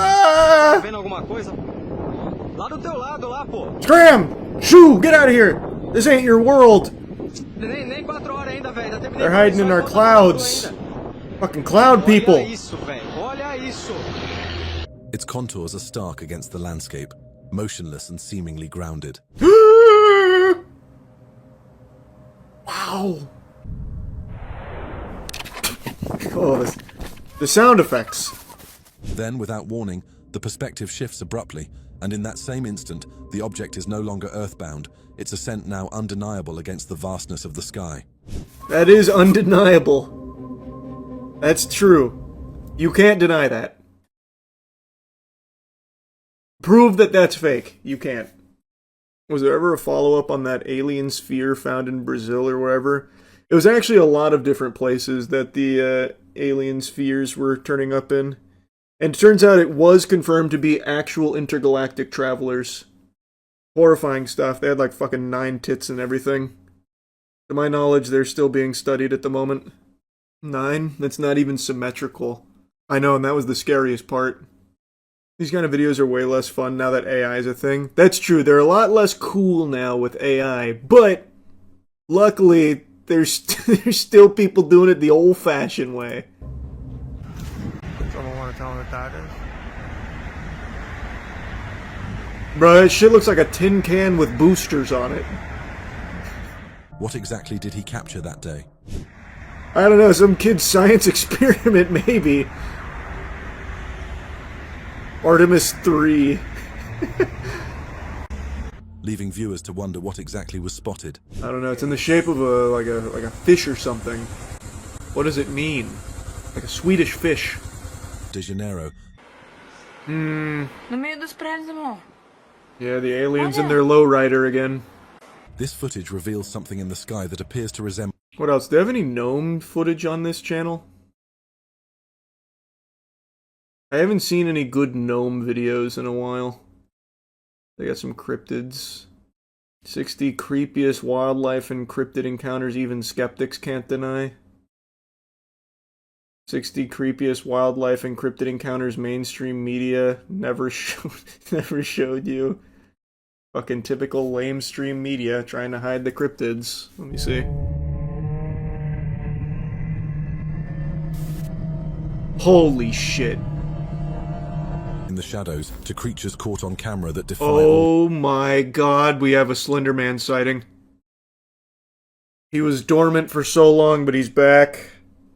Oh no. No! I thought we were rid of this menace. The 5G radiation has summoned him once again from his slumber. No! What would you do if, while walking home at night, your flashlight suddenly revealed something lurking in the shadows? I'd fucking poop, bro. That's what I would do. Its shape thin and almost stick-like. A strange, pale figure stood frozen in the darkness. Its shape thin and almost stick-like. What's he doing there? Was that Jim Carrey Grinch? It might just be a guy.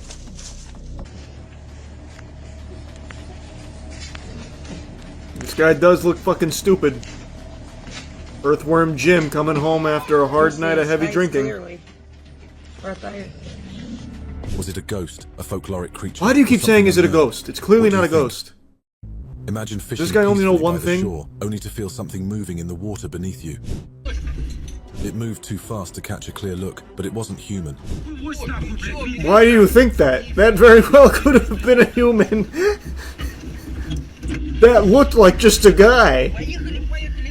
Was this a yeti, or something no one has ever named? A yeti?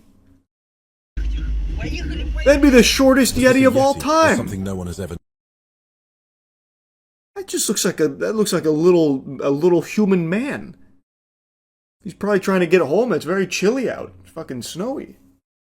until they spotted a strange figure moving on the hill above them. Is that... Where?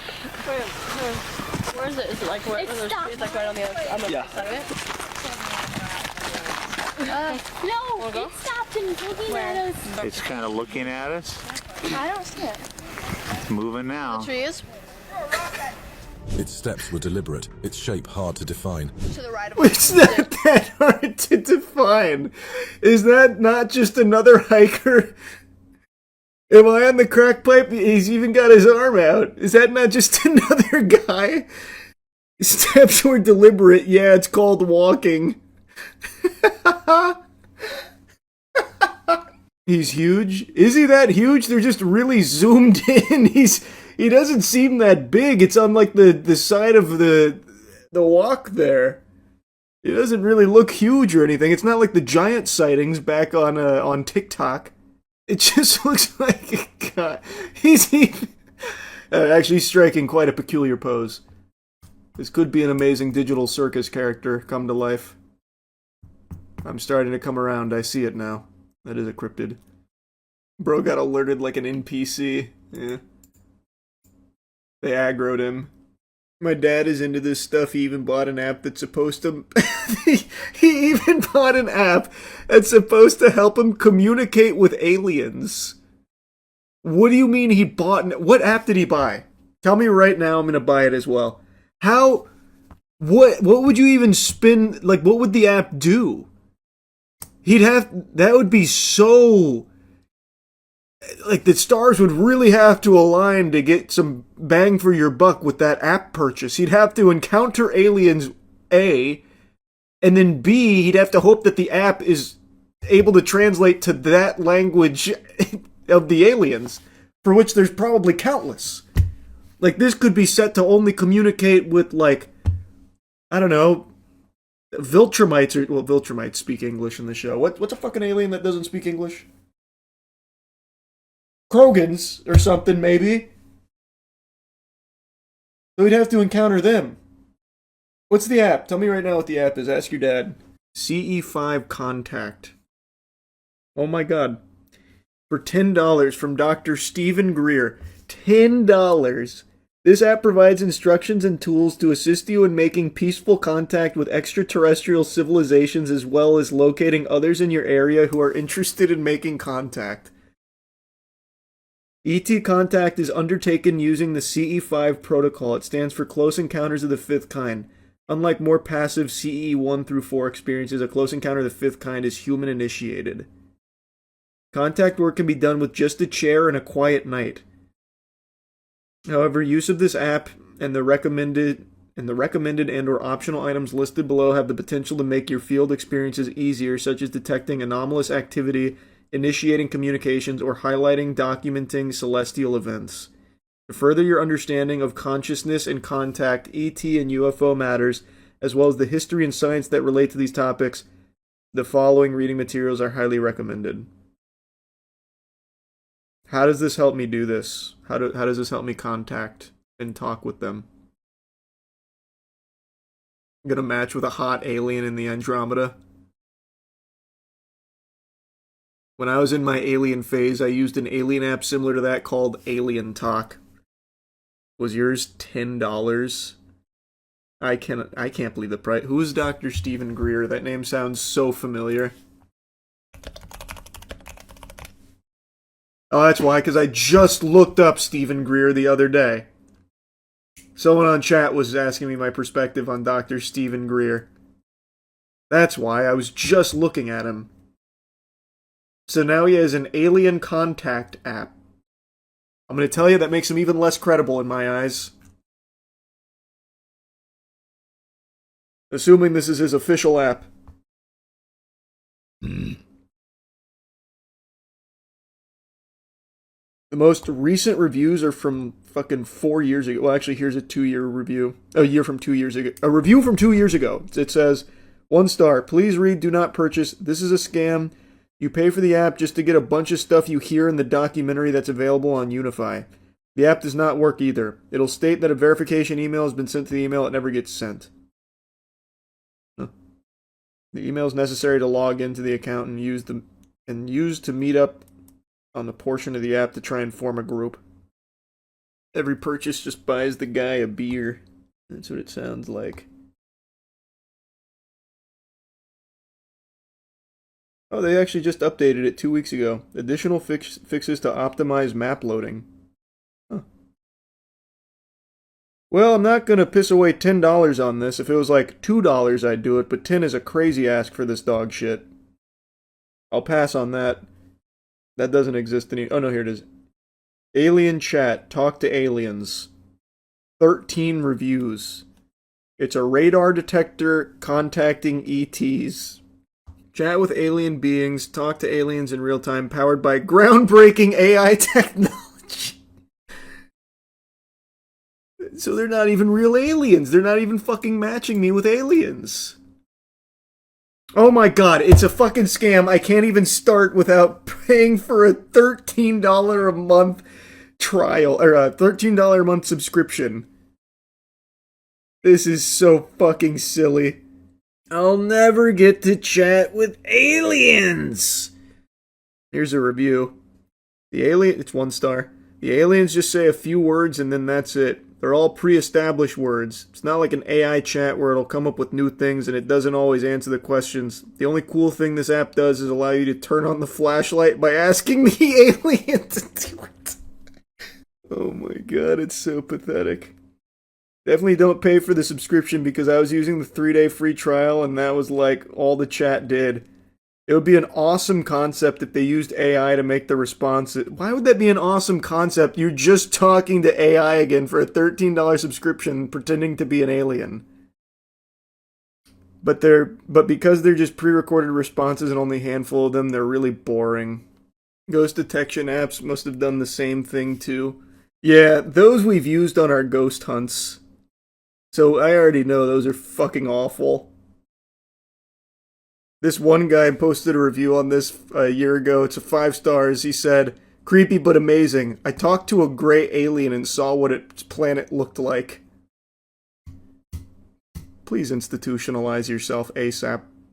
Here's another 5 star. This app is so cool. I'm into aliens and weird stuff, so it was crazy to talk to an alien. At least one guy talked to an actual alien. Can you imagine this shit actually works? This is how the aliens are trying so hard to contact us. Why is no one downloading our app? No one wants to download the Alien Talk app. Well, man, I've got some bad news. My Trump phone has still not arrived. I don't know what's happened. Maybe a angry horde of goblins got in there and stole my Trump phone, my treasure, taking the one piece for themselves, because I was told over a week ago that in the next day or two I was going to be getting my email with the shipping information for my Trump phone, my T1 device that I put $100 on, and I haven't received that email, and it's not like they were saving it as some kind of surprise gift for me or anything, like a fucking birthday clown scooting in with the T1 device in hand for me. Nothing. Crickets, again. And also, I did just learn about the Trump Mobile terms and conditions. I don't know if these are new and I just missed them, because no sane human being on the planet is actually perusing the terms and conditions and going through line by line checking, at least not normally. But I've also been told that these are new additions to Trump Mobile. Either way, they are fucking alarming. I'm going to get to that here in a little bit because I also called customer support about the terms and conditions, because if you actually dropped 100 clams on this and then took a peek at those, you should be sweating. It is wacky what they've put in there. But before then, I did give Trump Mobile a call yesterday before learning about the terms and conditions just to check on the status of my order, because surely, after I was told that it'd be shipped out in the next day or two, something must have just been cause for the holdup. Maybe Trump went in there personally to start kissing each and every phone, and his lips got a little dry, so he had to take the day off before getting to mine. I can understand that. There must have just been something in the pipeline that went a little cattywampus, but is probably soon fixed, and I'll be getting my email any day. Well, it's been almost a week since Trump Mobile Support told me that I'd be getting an email about my T1 mobile device shipping, but I think the email must have got lost in the cyberspace somewhere, so I kind of want to just check in and make sure that everything's still going according to schedule, and I'll be receiving my T1 mobile device in my hands any day now. I just want to make sure everything's alright. Thank you for calling Trump Mobile. For English, press 1. Para español, oprima el número dos. One day I'm gonna press 2. One day I'm gonna press dos, but today is not that day. Press 1 to open a new Trump Mobile account. Otherwise, press 2 for support with an existing. Thank you for calling Trump Mobile. Your All right. call is very important to us.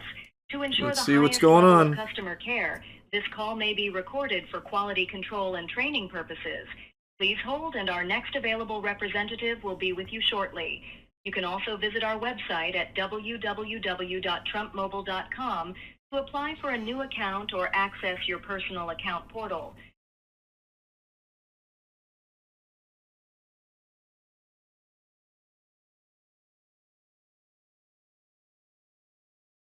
No hold music? What happened? Where's my hold music? Why is it just pure silence, just crickets? Did they not did they not want to pay for licensing rights for just fucking elevator music now? It's absurd! I'm supposed to be a valued customer and you can't even blast me some goddamn tunes? No boner jams while I wait? Jinkies, it must be busy over there at Trump Mobile. What in tarnation? This is taking quite a while. It must be a company-wide issue that the emails didn't go out to all the Trump Mobile customers that are eagerly awaiting their Christmas gifts from Santa. Hello, and thank you for calling Trump Mobile. This is Tina. How can I assist you? Hey, hello. I just wanted to check on the status of my order. It's been in a whole separate window.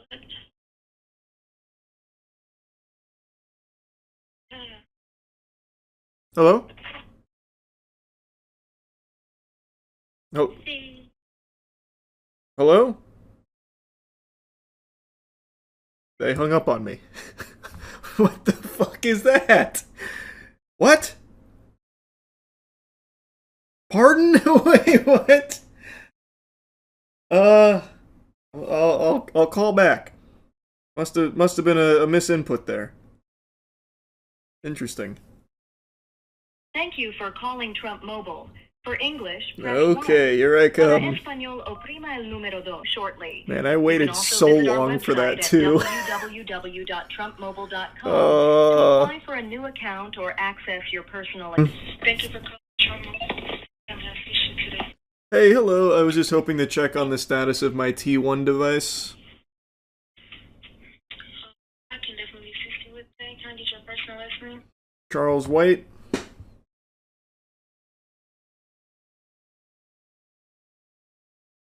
Okay, so as of right now,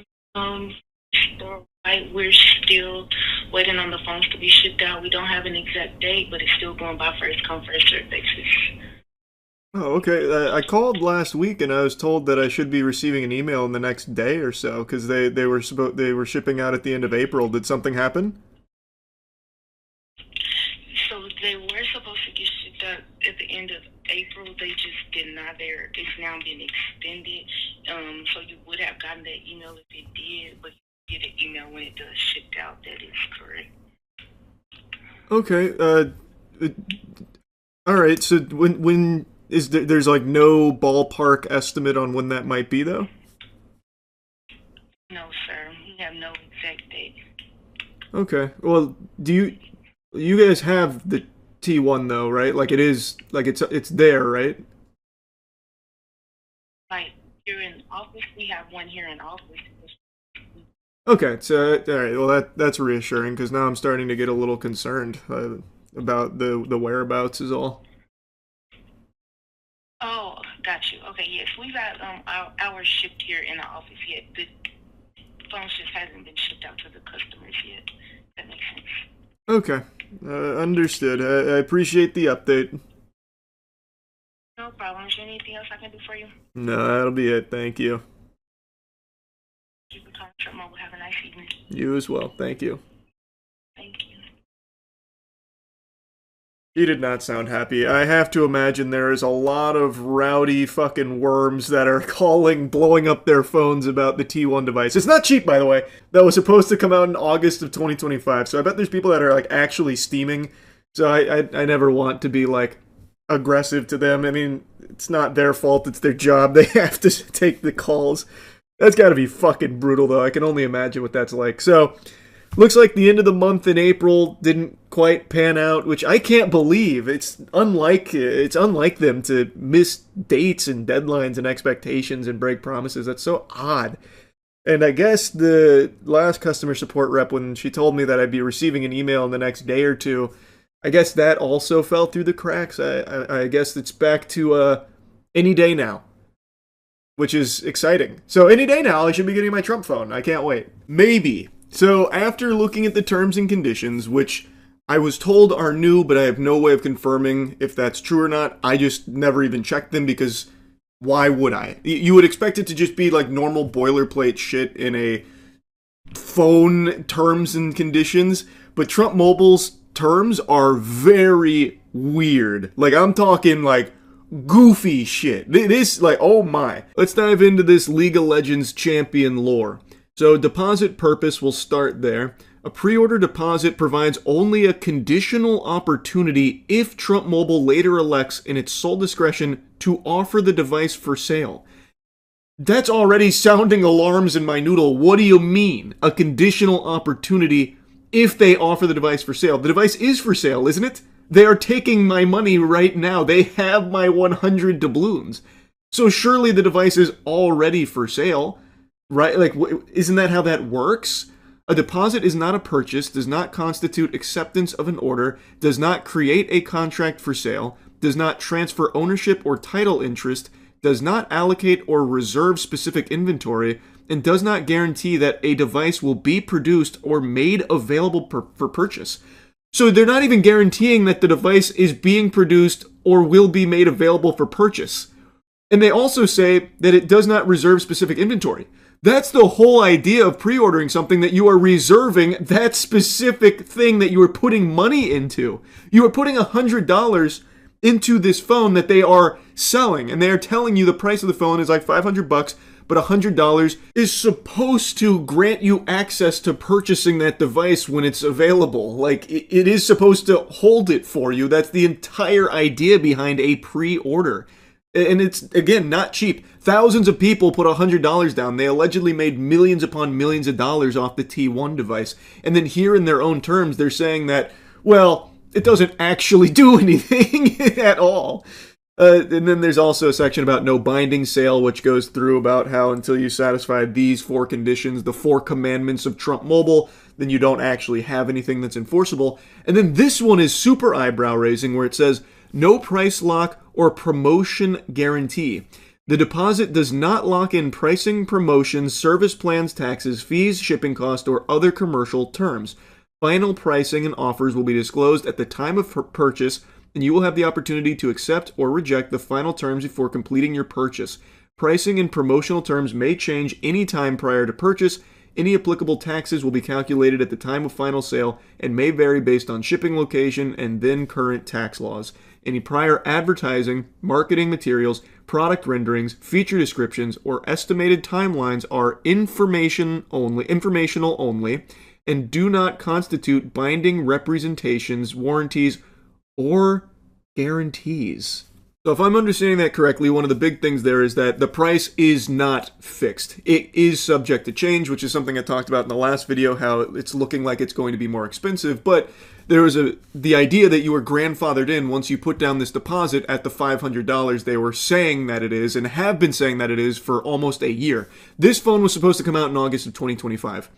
And when it missed that deadline, it said at the end of 2025. Still, it hasn't come out now, May of 2026. So they're also saying that, well, you can't hold it against us, the estimated timelines. It's all hooey. We're pulling it out of our ass. But the price lock is very interesting. It's saying explicitly it does not price lock. So when you pre-order, you put the $100 down, you are not price locked. But if you look at the top of the page on the website itself, as I'm looking at the terms and conditions, look at the top left. Lock in your T1 phone promotional pricing now. So it is advertising that when you put this money down, you are price locking. That's what it's telling you. It is literally telling you that that's what you're doing. But then when you look at their terms, it's saying, no, that's not actually what you're doing. How is that not fraudulent? That's just a fucking lie then.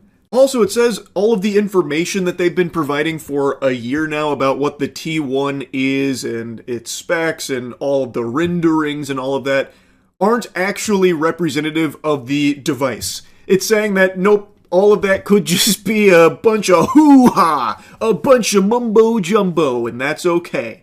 So then, you are advertising something, knowingly advertising something that may not be representative of what is actually getting sold to the customer.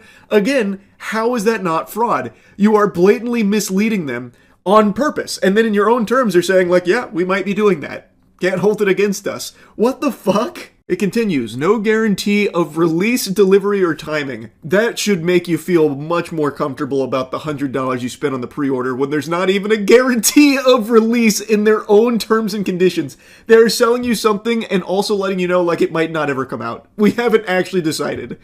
Estimated ship dates, launch timelines, or anticipated production schedule are non-binding estimates only. Trump Mobile does not guarantee that the device will be commercially released. Well, you see, they are actually just selling you an idea of something that they might release, potentially, but will take $100 just for even providing you the idea and the website for the idea. It's fucking lunacy. Regulatory approvals, including FCC authorization, will be obtained. Carrier certification will be secured. Production will commence or continue, or delivery will occur within any specific time frame. Trump Mobile will not be responsible for delay, modification, or failure to release a device due to causes beyond its reasonable control, including but not limited to regulatory review, carrier certification delays, component shortages, labor disruptions, governmental orders, acts of God. Oh, I can't even imagine what that would look like. God comes in and is like, no, the T1 device is too powerful. It will allow you to do too many things. The calls are too pristine. The camera's too good. The steak is too buttery. I will smite it. I like how they threw acts of God in here. But also, according to Trump's spiritual advisor, Trump literally is Jesus. And Trump likes to compare himself to Jesus all the time, too. So why would God come in and try and disrupt the T1 device, the gold-plated T1 mobile device? That wouldn't make any sense. Transportation interruptions or third-party supplier failures. Next, there's no guarantee of network compatibility or performance. Also, if we do deliver this, there's no guarantee it's going to be compatible, and it also might blow major ass. And you have to agree to that. You have to know that. Device compatibility, functionality, performance, and feature availability are not guaranteed and may vary materially based on carrier certification, network conditions, regulatory approvals, software or firmware changes, geographic location, and service plan configuration, except as expressly set forth in the final written product specifications at the time of sale. Trump Mobile disclaims all representations regarding operation on any specific carrier network or support for any particular network technology. And there's also product changes that are permitted, device specifications, features, software, hardware components, storage capacities, bundled accessories, colors, and configurations are subject to change prior to final sale. Images, prototypes, beta demonstrations, and marketing renderings are illustrative only and may not reflect final production units. That's so crazy, man. They are just saying, like, everything we've been telling you, everything we've been showing you, everything we've been saying is probably a lie. It is very potentially a lie. It is only there for illustrative purposes and to get suckers on the hook to give us money. And you have to know that. You should have known that. And so now we're just telling you point blank to your face. Also, this device may never be delivered. And if it's not, that's okay. If we fail to deliver it, no problem. Then we'll take it home here. Deposit, amount, and application. The amount of the deposit will be disclosed at the time of payment. If you complete a device purchase, the deposit will be applied as a credit toward the purchase price at checkout unless you request otherwise or unless the deposit amount exceeds the purchase price. Deposits have no cash value except as expressly disclosed. Then they let you know that you can cancel it before completing the purchase for the refund. So, if Trump Mobile cancels or discontinues the device prior to sale, they'll issue a full refund of the deposit amount paid, which, that's nice. Very cool. If we decide not to release it, we'll give your money back, we think. And then if Trump Mobile cancels, delays, or does not release the device, I love how this is a core component in the terms and conditions. Like, listen guys, we really might not release it. This really might have all been a lie. They keep driving that point home. Your sole and exclusive remedy is a full refund of the deposit amount actually paid, and you waive any claim to equitable, injunctive, or specific performance relief relating to pre-order priority or device allocation. Trump Mobile shall not be liable for indirect, incidental, special, consequential, exemplary, or punitive damages, including loss of opportunity, loss of anticipated savings, loss of priority status, or loss of profits. Now, like I said, I don't typically take a peek at the terms and conditions of products that I buy or pre-order, but I have to imagine it's not entirely standard to constantly reiterate if the device doesn't come out. Also, all of the material you've seen about it might be a lie and not indicative of the actual product if the product ever releases, if they decide they want to release the product for sale, if the product ever gets made. They keep saying if there is a product here. Constantly saying if the product comes out, if this, if that, in regards to the production of it. So what the fuck are you putting $100 on? Like, this is craziness. So even in the most recent video I made covering this, where The Verge did see a T1 device, it's very possible that that's not the device you're going to get, because in its terms it's saying everything you see about it might not actually be representative of what they ship out, if they ever even ship out a phone, and if they don't, you might get a refund. On their own website, they are the ones constantly telling you that there might not be a phone that's released here. The T1 might not go for sale. They are saying that. What the fuck, man? Why is that even allowed? I feel like if I did something like this, I would be in trouble legally. If I said, I'm releasing the Charles device, the Charles mobile device. You can fucking contact aliens. It's got 55 billion gigawatts of power harnessed from the goddamn Tesseract that I've implanted in each device. I need your pre-orders now at $100 to lock it in. It'll be a $500 phone. Now sign up now. I feel like if I was promoting that, and then I had no phone or anything to show for it, I would face some consequences for it, because it would be labeled a scam. Even if in my terms I'm saying, oh, this is all just marketing. This isn't representative of what I'm actually selling you, if I'm even selling you anything in the first place. Like, I would get in trouble. Anyone would, because anyone would look at that and be like, ooh, that seems like a scam. This feels fake. You are even saying that it might not come out. So even though they're saying, if it doesn't, you can get refunds, you are still hawking something that's not even existing. That's fucking absurd. So anyway, after reading that, I wanted to call Trump Mobile support, get some answers directly from the source. So I got them on the horn to at least just ask about what my pre-order even means, because in their own terms, it says that it doesn't even hold the phone for me. Really, that's what it leads you to believe, that you're not actually securing anything. Press 1 to open a new Trump Mobile account. Otherwise, press 2 for support with an existing Trump Mobile. I've become Thank a you for master calling at navigating Trump Mobile. this. Your call is very important to us. To ensure the highest level of customer care, this call I've may been be stress recorded testing for their quality control services and here. training purposes. Please hold, and our next available representative will be with you shortly. You can also visit our website at www.trumpmobile.com to apply for a new account or access your personal account portal. Wasn't there typically 2 stages there? Previously? They hung up on me. What? What is going on? Wait, what? Did they change their support? There were typically 2 things I had to do before getting on the horn with a rep. Time to call back. Press 1 to open a new Trump Mobile account. Otherwise, press 2 for support with an existing Trump. Thank you for calling Trump Mobile. Yeah, it Your seems like call they is took very out the important Spanish to us. option. To ensure the highest level of customer care, this call may be They got recorded rid of for that quality one. control. Thank you for calling Trump Mobile. My name is Jamie, and how may I assist you today? Hey, I just had a couple of questions about my T1 device. Okay. I was told like a week ago I'd be getting an email about it being shipped out to me in the next day or 2, but I haven't received that email. Is that still on schedule? Yeah, we haven't got an updated date yet on exactly when they're going to be shipped. We're just told any day now that they're going to be going out. So all we're doing right now is just pretty much playing a waiting game for those emails to be shipped out because we don't even have a ETA on the shipment or anything. Like we don't have a tracking number.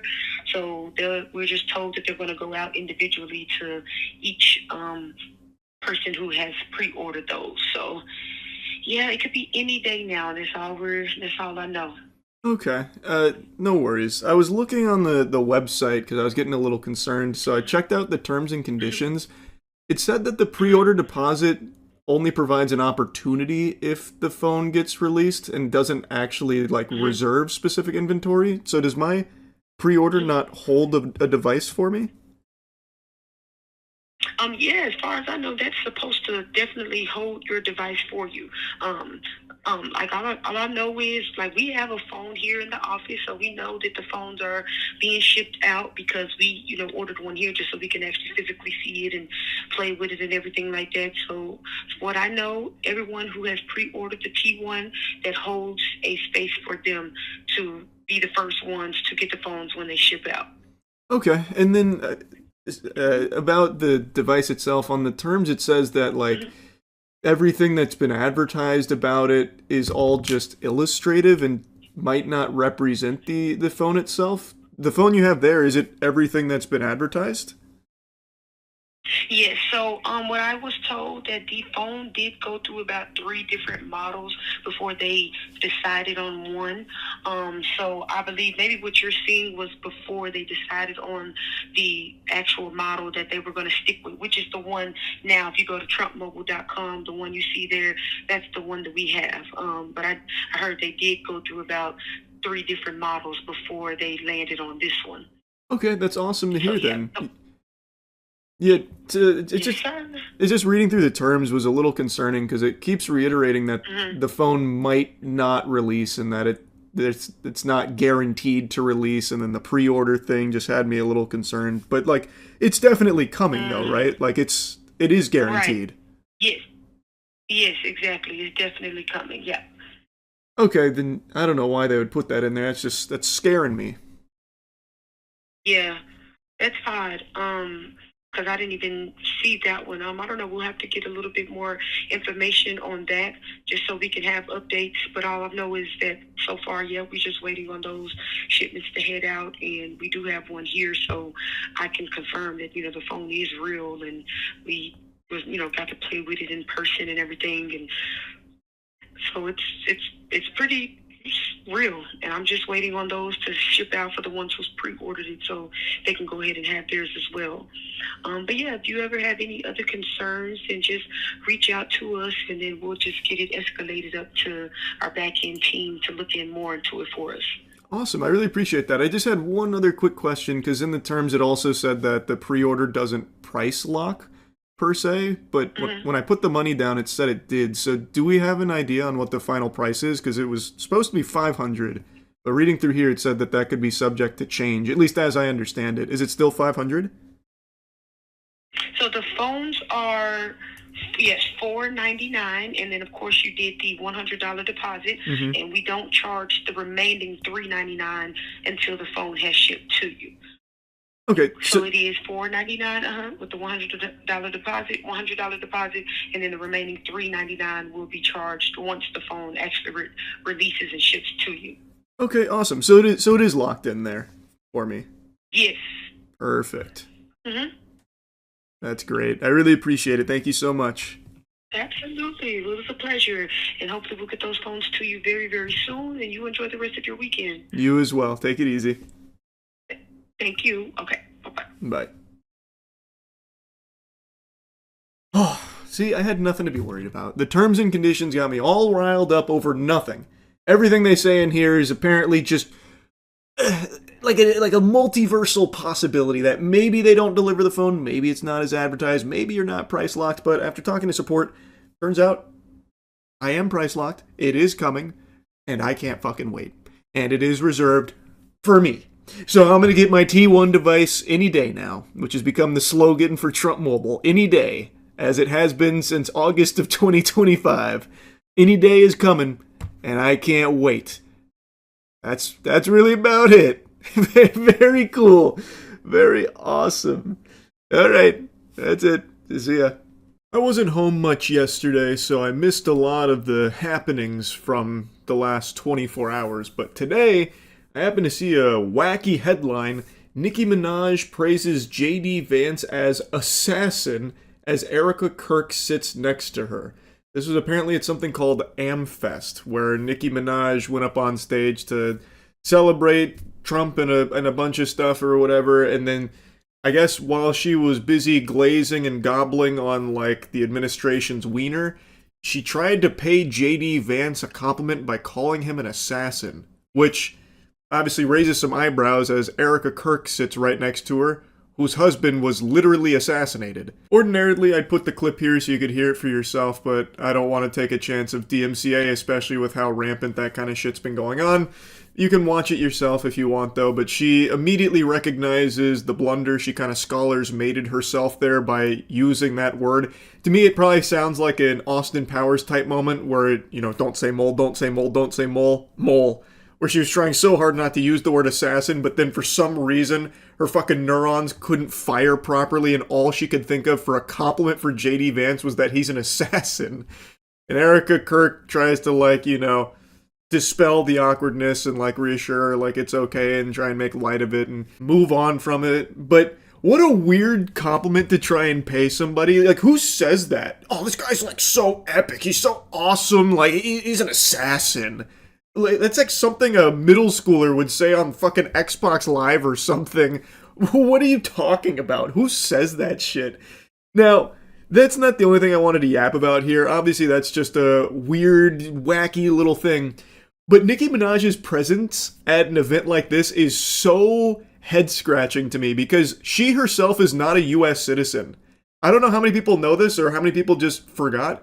She herself talks about not being a U.S. citizen and that she is literally an illegal immigrant. In 2018, she even made a whole statement about it with what was happening to immigration back then and how her heart was breaking for it, telling the story of how she came to this country at 5 years old, an illegal immigrant. She was discussing how she can't even imagine being separated from her parents at 5 years old and everything that was happening then.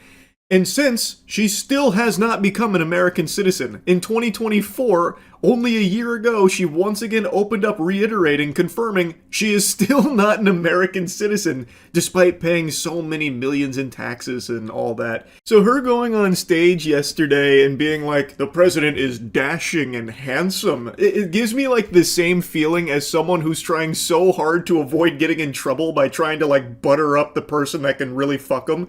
Like, oh, you're just so smart and striking. Devilishly talented, by the way. Did I tell you that? Honestly, I'd go as far as to call you like a god, even an assassin. Like, it feels like she's so over the top. Maybe she's worried about getting deported herself or something. So now she's trying to, like, suckle the titty here of this administration and, like, hide in its ranks as, you know, a public figure. So now she's just stuck looking like a fucking imbecile. Yeah, this administration is perfect. Like, Frosted Flakes, they're great. Yeah, who just said Epstein files?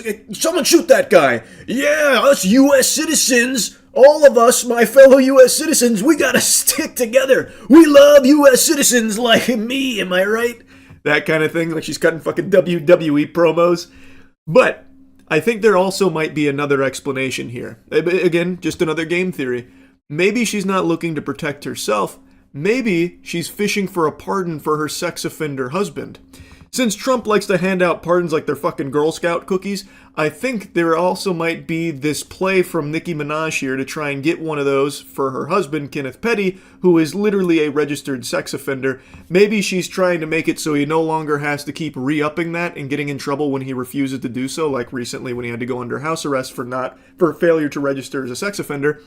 So perhaps maybe she's trying to get in their good graces so she can then float the idea to Trump about, like, pardoning Kenneth. After the never-ending circus that has been the Epstein files, especially the most recent shenanigans here, it should be painfully obvious that the government is more than willing to bend over backwards to protect sex offenders and the most evil, heinous people on the planet imaginable. So it's not a far-fetched idea to think that maybe Nicki Minaj is making a play like that to try and get that special treatment for her husband. But yeah, anyway, I mean, I just found it to be a really interesting fit here. This is one of those situations, the call's coming from inside the house. This shit feels a little odd because she herself is fundamentally the exact opposite of everything Amfest was presenting based on all the other clips I've seen. She is an illegal immigrant, she's not a US citizen, and her husband is a sex offender. I don't know, sports fans, maybe I'm on the crack pipe, but that doesn't exactly sound like the ingredients, the recipe to a perfect fit for the conference she was attending here. But, what do I know at the end of the day? I just wanted to yap about it. That's about it. So yeah. I've talked about some deplorable evil people on this channel, and a lot of the times, the people I cover do face, very real punishment for being monsters. That's not always the case, though. Last month, I made a video talking about Jesse Butler, the rapist. Jesse Butler, the rapist, was facing 10 rape-related charges, looking at a potential 78-year sentence. And this isn't a case of he was framed, turns out he was innocent, completely blameless, it was the damn deep state working on a crazy conspiracy to throw an innocent man behind bars. No, there's overwhelming evidence to confirm this, including a video he himself took of a strangulation on one of his victims that, according to experts, would have literally killed her if he continued for even seconds longer. He is a rapist. He is a turbo rapist, in fact. And you would expect, given that this is so cut and dry, he would be behind bars for the rest of his life. Well, you'd be wrong to assume that, bozo, because it turns out his family, they've got some real leverage over there in Oklahoma. So much so that the judge and everyone involved in this case thought it was appropriate that he doesn't go to the slammer. Instead, they came up with a fate worse than death. Community service. Yep. His punishment will be no jail time, no nothing. He continues to breathe the free air, be a free man, and all he has to do is complete some community and service, do a phone call check-in weekly, and then some sex offender treatment. They're treating this animal like he stole a balloon on Free Balloon Day. This is absolutely preposterous, and in a sane society, it would lead to everyone involved in this catastrophic ruling not only fired, but also thrown in jail themselves, and then re-sentencing Jesse Butler to a life in prison. It's not a matter of if he did it. They know he did it, and they just don't care. Let me show you what Susan C. Worthington looks like, the judge presiding over this case. I want to put a face to the name so you can see what a rape defender looks like.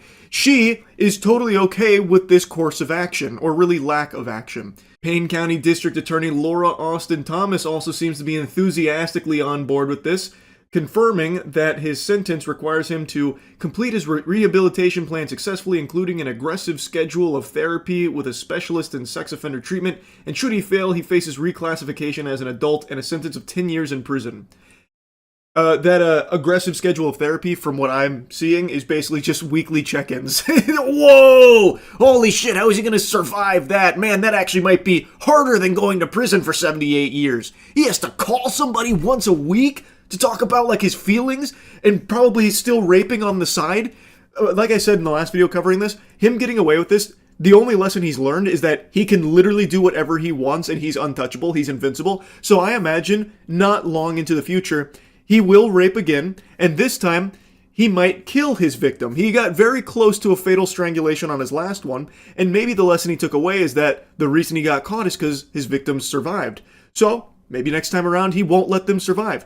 I think there is going to be blood on all of these people's hands. Now, I want to also show you a picture of Lauren Austin Thomas because I think it's important you see all of the rape defenders here. Now, of course, it's not just these two worms responsible. This is a long process with tons of clowns in the circus that led to this disaster, but these were the only two pictures I could find to associate with them. But, yeah. Jesse Butler is free. He doesn't even have to register on anything, by the way, so he's going to go completely under the radar, incognito. He could be in your backyard raping your dog right now if you're in Oklahoma. Sleep in fear. Just sickening, disgusting stuff. Susan and Laura have sent a very clear, very loud message to the entire world. That if you're a rapist, come on down to Payne County, Oklahoma. That's a place you can call home. They'll even pop champagne to welcome you and do everything in their power to protect the rapists. Now anyway, the reason why I'm yapping about this again is because Jesse Butler, the rapist, just had another hearing where a lot of people turned up to protest this complete affront to God that is unfolded here. Jesse, why did you rape those girls, Jesse? Jesse, why did you rape the girls? You have anything to say to the victims, Jesse?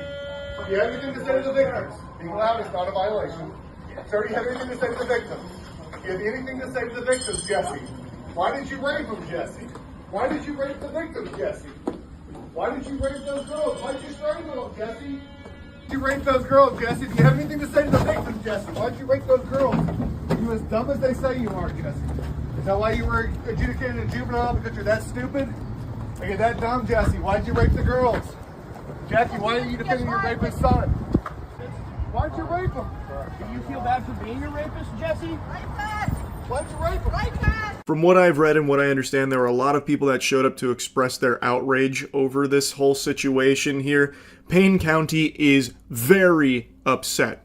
But it doesn't seem like anything's happening at an upper level with Susan or Laura's jobs potentially going into the gutter, which I think they should. That should absolutely just be flushed right down the shitter, because this is not justice. They are clearly not actually looking for justice. They are knowingly allowing a rapist to walk free. I do think they should lose their jobs, and a lot of people showed up to echo similar sentiments about how ridiculous this whole thing is. The sentencing has already happened. This was just like a further hearing that people wanted to show up at to let their voices be heard about how unacceptable this is.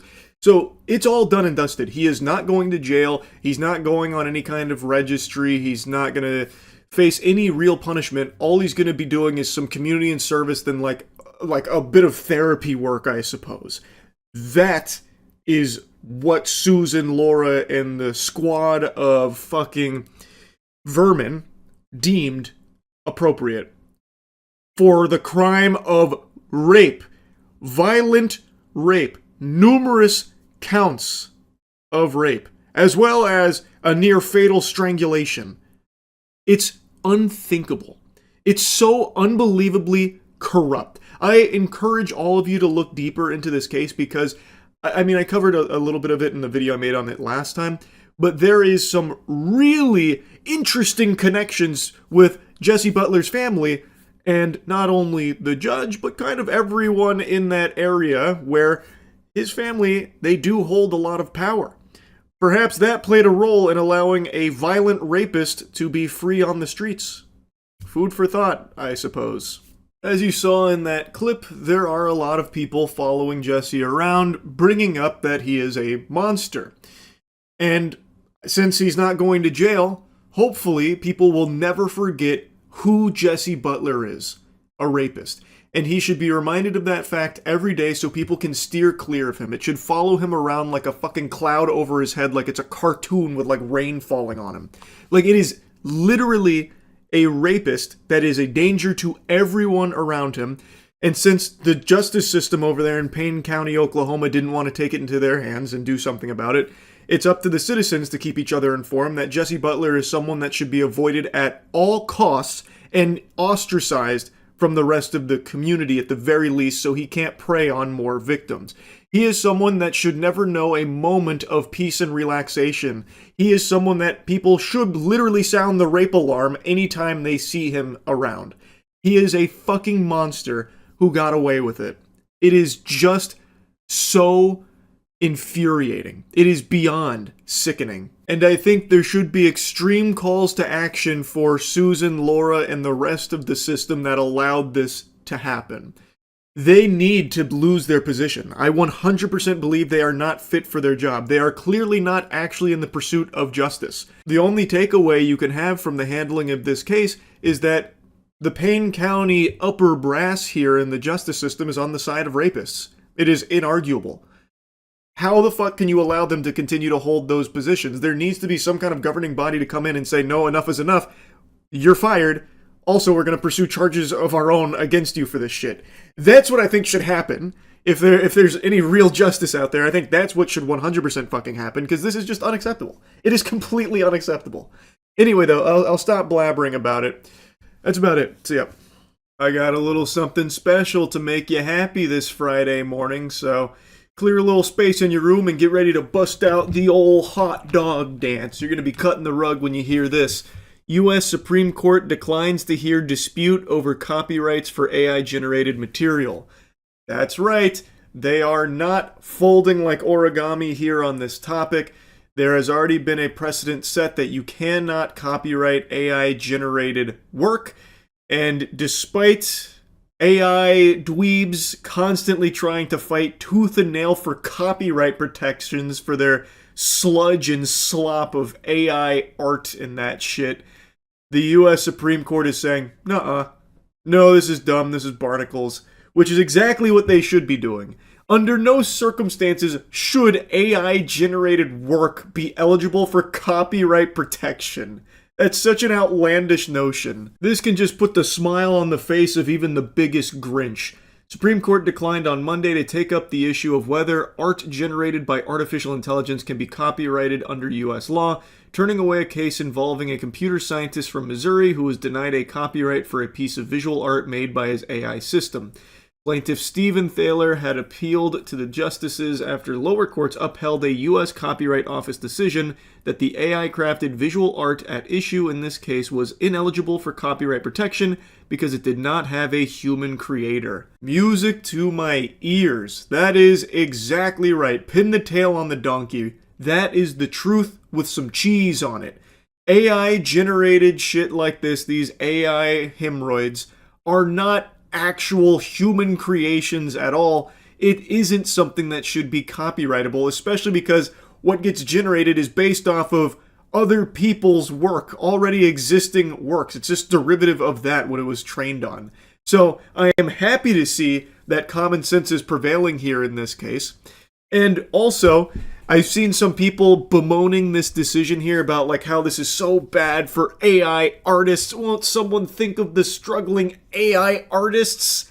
And it's interesting because one of the core arguments I've seen from that community is that IP is a scam.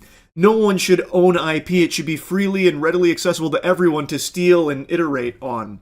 And yet, then they turn around and try and copyright their own AI trash, their own AI IP, so they can keep it under lock and key. Goddamn hypocrites. It's ridiculous. Also, that whole argument is stupid in the first place. If there was no such thing as IP, then you know who benefits? It's not the little guy. It's not like the average Joe Schmo. It's the big corporations. They can just take all of your shit and pump out endless content far better than any normal person ever could. So while there definitely are some very real problems with current IP law, the whole idea of IP is sensible and necessary, because if it didn't exist, what stops Disney from just going online and just taking everyone's shit, right? Like, let's say they stumble across Godslap, our comic book IP, as well as upcoming animated feature film. They could easily just be like, okay, well, we'll just go ahead and take that and we'll beat Charles and his team to it. What takes them years will take us months, and we'll just start making tons of money off Godslap. Fuck them. And if there's no such thing as IP, what am I going to do? They could just biblically smack me down. But because there are protections in place, I could absolutely blast those cheeks in a court of law about the violations there. So there is a real merit to IP existing. Yes, there are problems, but it is a necessary thing, because if it didn't exist, the people that benefit are not you, me, or any other person. It's companies that would benefit from just taking your shit and capitalizing off it, and you get in return nothing, absolutely nothing. So it's a brain-dead argument from a brain-dead community of AI jingling keys enthusiasts that clearly don't fucking think for themselves anymore. They just ask Grok to do it for them. It's so degenerate and so cringe, and I love seeing news like this where there's a bit of a reality check there. And yet they still can't have that come to Jesus moment about, maybe we're the fucking idiots. Maybe we're the ones that aren't activating neurons. Anyway, though, to go back to dancing in this guy's tears, a federal judge in Washington upheld the office's decision in the Thaler case in 2023, writing that human authorship is a bedrock requirement of copyright. And the U.S. Court of Appeals for the District of Columbia affirmed the ruling in 2025. Thaler's lawyers told the Supreme Court in a filing that his case was of paramount importance considering the rapid rise of generative AI. Oh yeah, I'm sure this is a big life or death moment here. This case we're going to be talking about for eons to come, no doubt, about this one fucking stupid asshole's dumb AI-generated piece of art of train tracks going to a portal. Like, yeah, I'm sure this is the one of paramount importance. Oh my god, it's so cringe. With a refusal by the court to hear the appeal, Thaler's lawyer said, even if it later overturns the Copyright Office's test in another case, it will be too late. The Copyright Office will have irreversibly and negatively impacted AI development and use in the creative industry during critically important years. Stop, no! I can only come so hard. I can only handle so much good news all at once. Oh, that just sounds so wonderful. Smooth silk in my ears. Although the Copyright Act does not define the term author, multiple provisions of the Act make clear that the term refers to a human rather than a machine, the administration said. The Supreme Court previously rejected Thaler's request to hear his argument in a separate case involving prototypes for a beverage holder and a light beacon concerning whether AI-generated inventions should be eligible for U.S. patent protections. This guy just sucks. What a loser. His patent applications were rejected by the U.S. Patent and Trademark Office on similar grounds. You don't say! This guy just keeps hawking anything AI generated and taking it to Big Daddy government. Hey guys, can we get some patents and protections for this trash, please? Oh, come on! AI worked so hard on it. I'm a prompt engineer. Think about me. Please copyright it. Please! The desperation is like a tasty treat here. This guy wants copyright protection for his AI-generated trash, yet believes that it's totally fine to take from other real human beings' work in order to make his shit. So it's like, okay, I can steal from you, but if anyone tries to take my train tracks to a portal, it's getting pugilistic, okay? Government, back me up, please. What do you mean, no? This really is such a good thing, because let's think about this at scale, even outside of this dumbass's train track AI piece. Companies that, like, replace their entire creative workforce with AI down the line.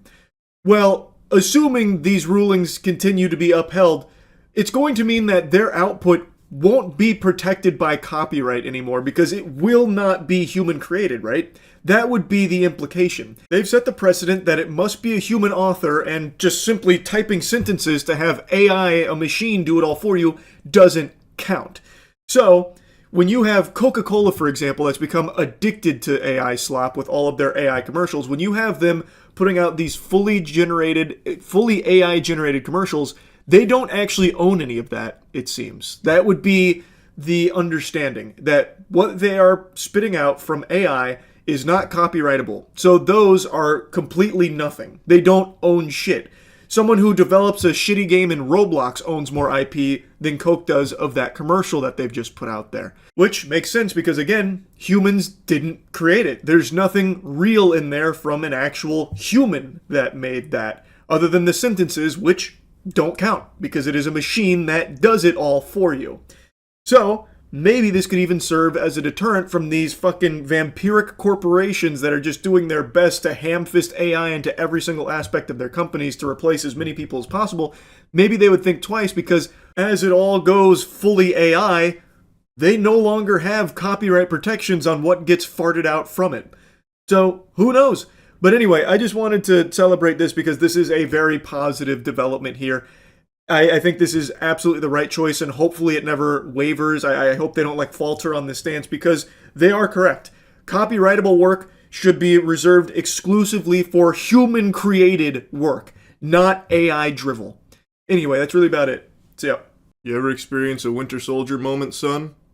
Well, you're about to. I'm going to trigger one for you. Campbell's Chicken Noodle Possibilities. You remember that? Well, what if those possibilities were that you're consuming terrible 3D printed bioengineered meat? That right now is the big story around Campbell's, whom I'm sure all of you are familiar with Campbell's food products. I think a lot of us here have grown up with it. There was a recording that just got released that was filmed in secret by an employee that was, I guess, listening to a goddamn podcast from the VP of Information at Campbell's, who was ranting and raving about how terrible the quality of their food is and why he'd never buy it, how it's food for poor people, calling it bioengineered, 3D printed, basically just saying it's all like a bunch of shit you feed to piggies, not people, Then he also started like insulting Indians during this. It was like an hour and a half long recording, allegedly. It was recorded by a former employee named Robert Garza, who's filing a lawsuit about basically being wrongfully terminated because he tried to like complain about this kind of behavior. And the person apparently that has been recorded is Campbell's VP of Information Technology, Martin Bawley. I learned about this eye-opening revelation on stream, so I'm going to show you those clips, which also has like the pertinent audio section about like the bioengineered meat. Because that is a pretty big claim to say that it's like not real, low-quality, bioengineered meat from a 3D printer. 3D printed meat? That's like fucking SpongeBob canned bread moment right there. I didn't think we were at that point, and I still don't think we are. I'm pretty sure this guy was just a bit off his gourd during this rant, and it seems like it was a rant he was delivering straight from the soul. To be able to yap for an hour and a half, apparently uninterrupted, just raving about the company you are a VP at, like that's a lot. So I feel like he kind of got a little lost in the sauce. I would be very surprised to learn that it's actually 3D printed meat. I think what he was just trying to express is that it's so beneath him he would never eat this poor people food that his company makes. That seems to be the what he was trying to express. You hear about the Campbell's soup drama right now. Security analysts secretly recorded the executive VP for the company saying the soup is made with bioengineered meat that they make for poor people. What?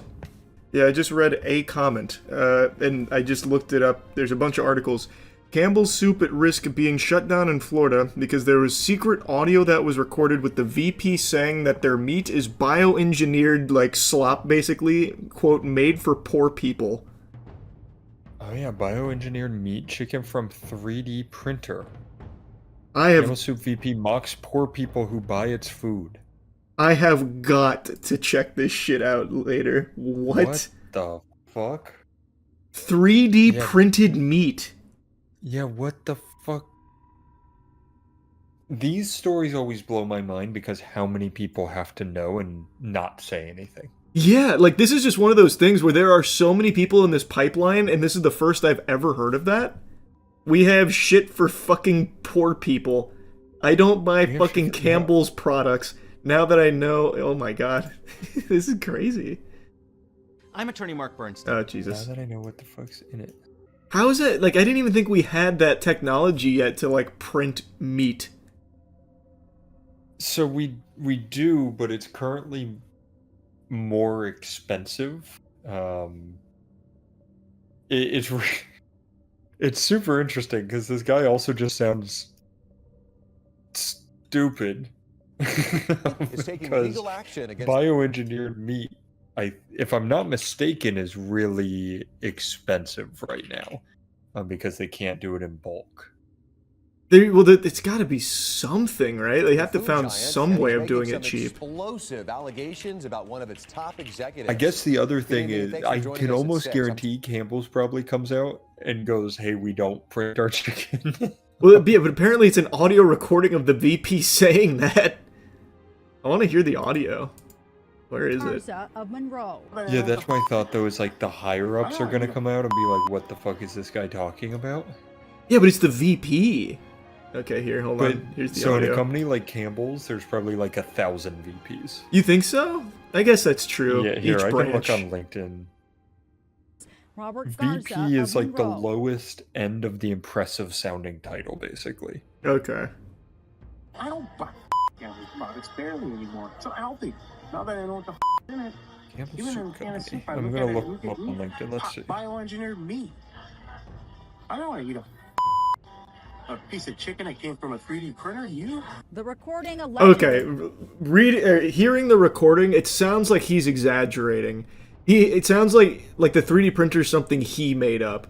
But he's basically saying, like, this is actual trash food I would never eat. I don't want to eat meat that came from a 3D printer, do you? It sounds like he's the one that's, like, pulling that out, not saying that it actually comes like from that. hyperbolic a little bit. Yeah. Interesting. But even still, just putting that out there is just an immediate, like, bomb to the company. Yeah, like, I have to imagine their stock has dropped. Man, that's so Often fucking alleges Campbell interesting. Soup VP made racist comments. It says its food is made for poor people. Yeah, it seems like this guy lost his noggin. It's a 15... Well, the recording lasted longer than an hour and 15 minutes. I just saw that. Holy shit! What, was he just like uninterrupted monologuing at the office here while this guy recorded it? A guy just went, over and over as he recorded on his phone. Oh yeah, yeah, I know exactly. They couldn't think for the I'm like, you dumb Just pure disgust. And when he complained, the response to Robert sticking up for other people is he gets fired. I'm so curious what even spawned this rant from him. Like, did he just come in randomly like, all right, everyone gather around, I got a campfire story to tell you. Fuck Campbell's, this is shit for poor people, listen to me, listen well. Like, I wonder what got him down this road in the first place. Just like this snowball turning into an avalanche of a rant against the company where he is like a higher level position at. Like, maybe it was something as simple as Robert being like, hey man, what's going on today? He's like, well, let me fucking tell you what's going on today. It's crazy. And so he did record this. It feels pretty cut and dry here that this is that guy saying these things. And in retaliation, after complaining, he was fired. He was sticking up for his fellow employees and got fired for it. Big Campbell's themselves have responded saying, if the comments heard on the audio recording were in fact made by Mr. Bali, they are unacceptable. Such language does not reflect our values and the culture of our company. We do not tolerate this kind of language under any circumstances. So, criticizing his use of sentence enhancers. He's got a bit of a sailor's mouth on him, and Campbell's is condemning that. He's been temporarily put on leave while they conduct their own investigation. They noted his role in IT, which has nothing to do with how Campbell's makes its food, which is true. When I first was reading this story, it wasn't exactly clear to me what his role is, but after looking it up, he is not in like the production of its food, so it would be information he wouldn't be privy to in the first place, which is why I said during the stream it sounds like he's just exaggerating about like 3D printed meat. He views it as just like this lesser food because he's a fucking executive or something at Campbell's, so he wouldn't touch the shit. I don't think he's actually claiming it's 3D printed, and I would be very surprised if it was, because that would be extremely fucking expensive. More expensive than just sourcing cheaper chicken somewhere. But they responded to this saying, we are proud of the food we make, the people who make it, and the high quality ingredients we use to provide consumers with good food at a good value. We know that millions of people use Campbell's products, and we're honored by the trust they put in us. The comments heard on the recording about our food are not only inaccurate, they are patently absurd. Campbell's then said that the chicken meat in its soup comes from long-trusted USDA-approved U.S. suppliers with high-quality standards. So basically their response is, this is a load of hooey, this guy's a fucking wacko, and everything he said is a bunch of horseradish. Which, yeah, that makes sense as a response here. He does sound like off his rocker during the recording, just bouncing from like one complaint to another. And like I said, I really doubt that they actually 3D print their chicken at Campbell's. I've liked Campbell's like my whole life. I've never had like a problem with it. Is it like the highest quality gourmet food you can eat? No. And it's not supposed to be. I don't see what there is to be so incredibly angry about, where you're just like shitting on it entirely, saying like it's strictly for poor people, it's bioengineered 3D printed meat, it would never touch my refined palate. Absolutely not. Like, it's fucking absurd, man. Like, Campbell's is for anyone that wants like a cheap, quick little meal that's decent. Like, that's always been where Campbell's lives, and I don't think there's anything wrong with that. But it is so fucking weird to hear him go on this rant. Like, I do think this will do legitimate damage to the company, given his position and his fiery words here. And it's also terrible what happened to Robert, where you get punished for trying to do the right thing. So hopefully he wins that lawsuit here, because it sounds like this guy just went fucking rogue. It doesn't sound like Campbell's is going to be backing him up, at least not right now. It doesn't seem to be like that. But I guess we'll have to see. Like, maybe it turns out this recording is, you know, a bunch of horse hockey. Like, it's not real or something, but I doubt it. It seems like it probably is. Anyway, though, just found this to be interesting. Wanted to share it. That's about it. See ya. There are certain subjects I make a lot of content covering. There are just a handful of topics that always wiggle their way underneath my skin and grease my cheeks, and I can't fight the urge to yap about them, like a dog chasing a mailman, just going around barking at it. And one of them, one of the biggest, is people using Christianity as a means to exploit and abuse others. Corrupt pastors that are using the faith as a tool for their own self-gain and self-interest. I find it to be vile, evil, and unforgivable. So over the years, I've made tons of videos covering these instances. And just a couple days ago, I made that video going over Robert Morris. This demon was the former spiritual advisor to Donald Trump. He was also a Texas megachurch turbo pastor who recently pled guilty to molesting a 12-year-old girl numerous times. And he only got 6 months in jail for this. He is now out of jail and will be serving the next 9.5 years on probation in his luxury property. Now, maybe you can call me short and ugly, but I gotta tell you, I'll be honest with you, sports fans, that doesn't sound like justice to me. That doesn't sound like punishment that fits the crime of molesting a 12-year-old girl numerous times. I feel like that should have been life in prison. But he got 6 months. I already blabbered about that out the wazoo, and I'm not here to just do it again. I wanted to do something a little different, because Robert Morris was Trump's former spiritual advisor. I want to show you his current spiritual advisor, because I truly think this administration is normalizing the epidemic of fake Christians that are just using the faith as a tool for their own enrichment. I believe it is full-blown, fucking full frontal, dangling right in your face, obvious blasphemy.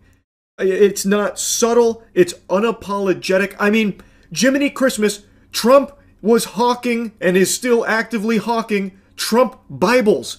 Expensive Bibles for like 60 clams with Trump's name on them and numerous variants of it. They range in price from $60 up to $1,000, and also a little fun tiddlywink of lore here, they're printed in China.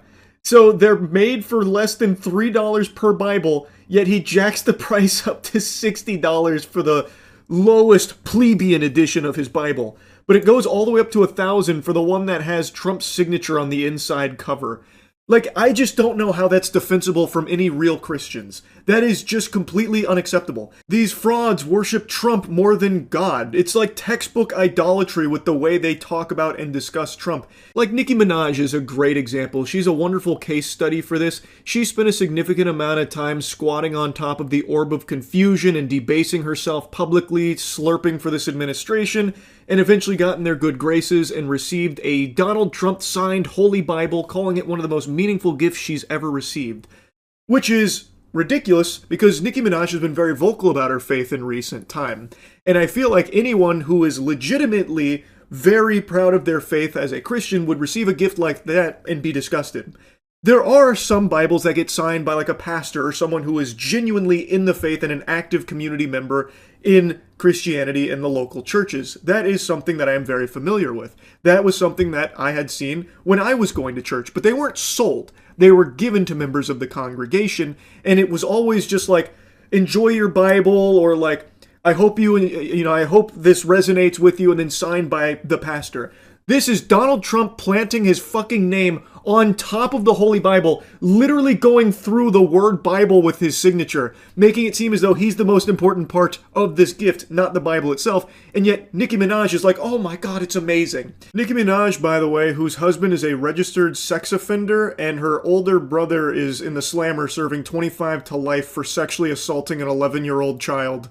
Now, I'm not here just to talk about the Trump Bible. Like I said, I want to focus on his current spiritual advisor, Paula White, because I think she is the perfect example of this phenomenon and is serving to normalize this practice. Wherever I go, God rules. When I walk on White House grounds, God walks on White House grounds. I had every right and authority to declare the White House as holy ground because I was standing there, and where I stand is holy. To say no to President Trump would be saying no to God. And I won't do that. This is a montage that kind of blew up a few months ago. A lot of people have seen this, and it shows some of Paula White Kane's more recent highlights about how she can declare the White House is holy ground because she walked there and God walks with her. And also, she proudly proclaims that saying no to Trump would be like saying no to God, and she's never going to do that. I had the longer section saved, but now that video's taken down, so I can't show you the whole context of that statement, but from what I recall, she was talking about how Trump has basically been chosen by God, so when Trump asked her, to come aboard, saying no to Trump in that position would have been like saying no to God, which she refuses to do. That is an outrageous thing to say. That is genuinely, by all possible definitions and interpretations, blasphemous. To say that kind of statement about saying no to a man is like saying no to God, you are putting that person on this pedestal that they are equal to God. That is like a big no-no in the faith. It's fucking unhinged. And yet, nobody calls her out on that in the administration. All of these supposed Christians have no problem with her saying things like that and acting this way. It's baffling. Well, it's actually not baffling when you stop to realize that none of them actually care about Christianity. They are using it. To them, it is nothing more than a tool to be utilized to get people latched onto their bosom. Because if they can convince people that what they're doing is righteous and chosen by God, then people would be afraid to go against it, thinking that they have to fall in line, otherwise they've deviated from the path of the Lord. That's their whole tactic. That is the playbook that they're using. It is sickening. And it's working for them. It's working extremely well for them. Like just yesterday, Paula White had this to say about President Trump and his experience and how similar it is to our Lord and Savior. But the truth of it is you are here because of God and because of you. And I just wanted to share this thought and pray over President Trump. Jesus taught us so many lessons through his death, burial, and resurrection. He showed us great leadership. Great transformation requires great sacrifice. And Mr. President, no one has paid the price like you have paid the price. It almost cost you your life. You were betrayed and arrested and falsely accused. It's a familiar pattern that our Lord and Savior showed us. But it didn't end there for him, and it didn't end there for you. God always had a plan. On the third day, he rose, he defeated evil, he conquered death, hell, and the grave. And because he rose, we all know that we can rise. And sir, because of his resurrection, you rose up. Because he was victorious, you were victorious. And I believe that the Lord said to tell you this. Because of his victory, you will be victorious in all you put your hand to. Comparing Trump's journey to that of Jesus Christ. Wow. Powerful stuff, Paula. You know, when you put it that way, and I really stopped to marinate and stew, giving it a lot of thought, I actually think that my life's journey is pretty similar to that of Master Chief's. Huh. Isn't that some shit? Now, I know I've mentioned this a couple times in the past when covering people like Paula. I am not as spiritual as I used to be. Growing up, I was very, very religious. As I said, I got baptized twice because I was concerned that God may have been AFK for the first one, and I wanted to make sure that, he had front row seats and popcorn ready for the second one, just in case. So I came in there with the round 2 for the Jumbotron. It was a huge part of my life. And even though I'm not as spiritual now as I was then, I still care deeply for it. And seeing that this is becoming so common now is just gross. It's so fucking abhorrent. Paula White Cain is a televangelist demon. Her whole career is built off of begging for money from her followers. And she still actively does that while being the spiritual advisor to Donald Trump. In fact, her 2026 Unleashed conference, she had this wonderful moment. Because I'm telling you, there's an anointing of release right now. I want $100,000 to come in. I want $100,000. There are 10 people that could give $10,000. There's 100 people that could give $1,000. How selfless, how noble. She wants $100,000. Fork it over. Cough it up, guys. Where's the $100,000? I know I said that she begs for money, but it's actually more accurate to say that she demands money. And she tries to present it as though if you don't give money to her, you are doing a disservice in the eyes of the Lord. This is a common tactic used by televangelists that have done this for many, many moons now, but very few of them have the same kind of power and influence that Paula White Cain does. One notable person that I'm sure a lot of you have heard of, and someone that I've made a couple videos on, is Kenneth Copeland. He is the guy who's very open about like how important it is that he has his private jet. So keep giving him money. He's the pastor and the Lord needs him to have a private jet, so give him money. Paula White Cain is cut from that same cloth. She is still actively doing this and demanding money from people in her church, and it is just disgusting. Get a check, make it payable to Paula White Ministry. There are people that are watching right now. If you say, I don't have it, give $100. Bring up a sacrificial seed. This isn't for me. This is about kids that will die without you being obedient. This is about kids who are going to be minstrels and instruments and warriors and mighty for God. This is about kids who are going to make a difference. I'm not going to take everybody's blessing. Come on. I'm going to tell you, get a seed of sacrifice. There's only 3 envelopes. I'm not moving. I'm not going to lay hands on people till you're obedient. Get out of your seat. Come on and come bring up a seed. Because I'm telling you, there's an anointing of release right now. I want $100,000. She says verbatim that there are kids that will die without you being obedient and giving her money. Oh no, the money is not about me. It's about these kids. We need the $100,000 now. If you can't afford that, the $1,000, then give $100. You gotta give something. If you don't give something, you're a bad person for it. You don't want to be a bad person, do you?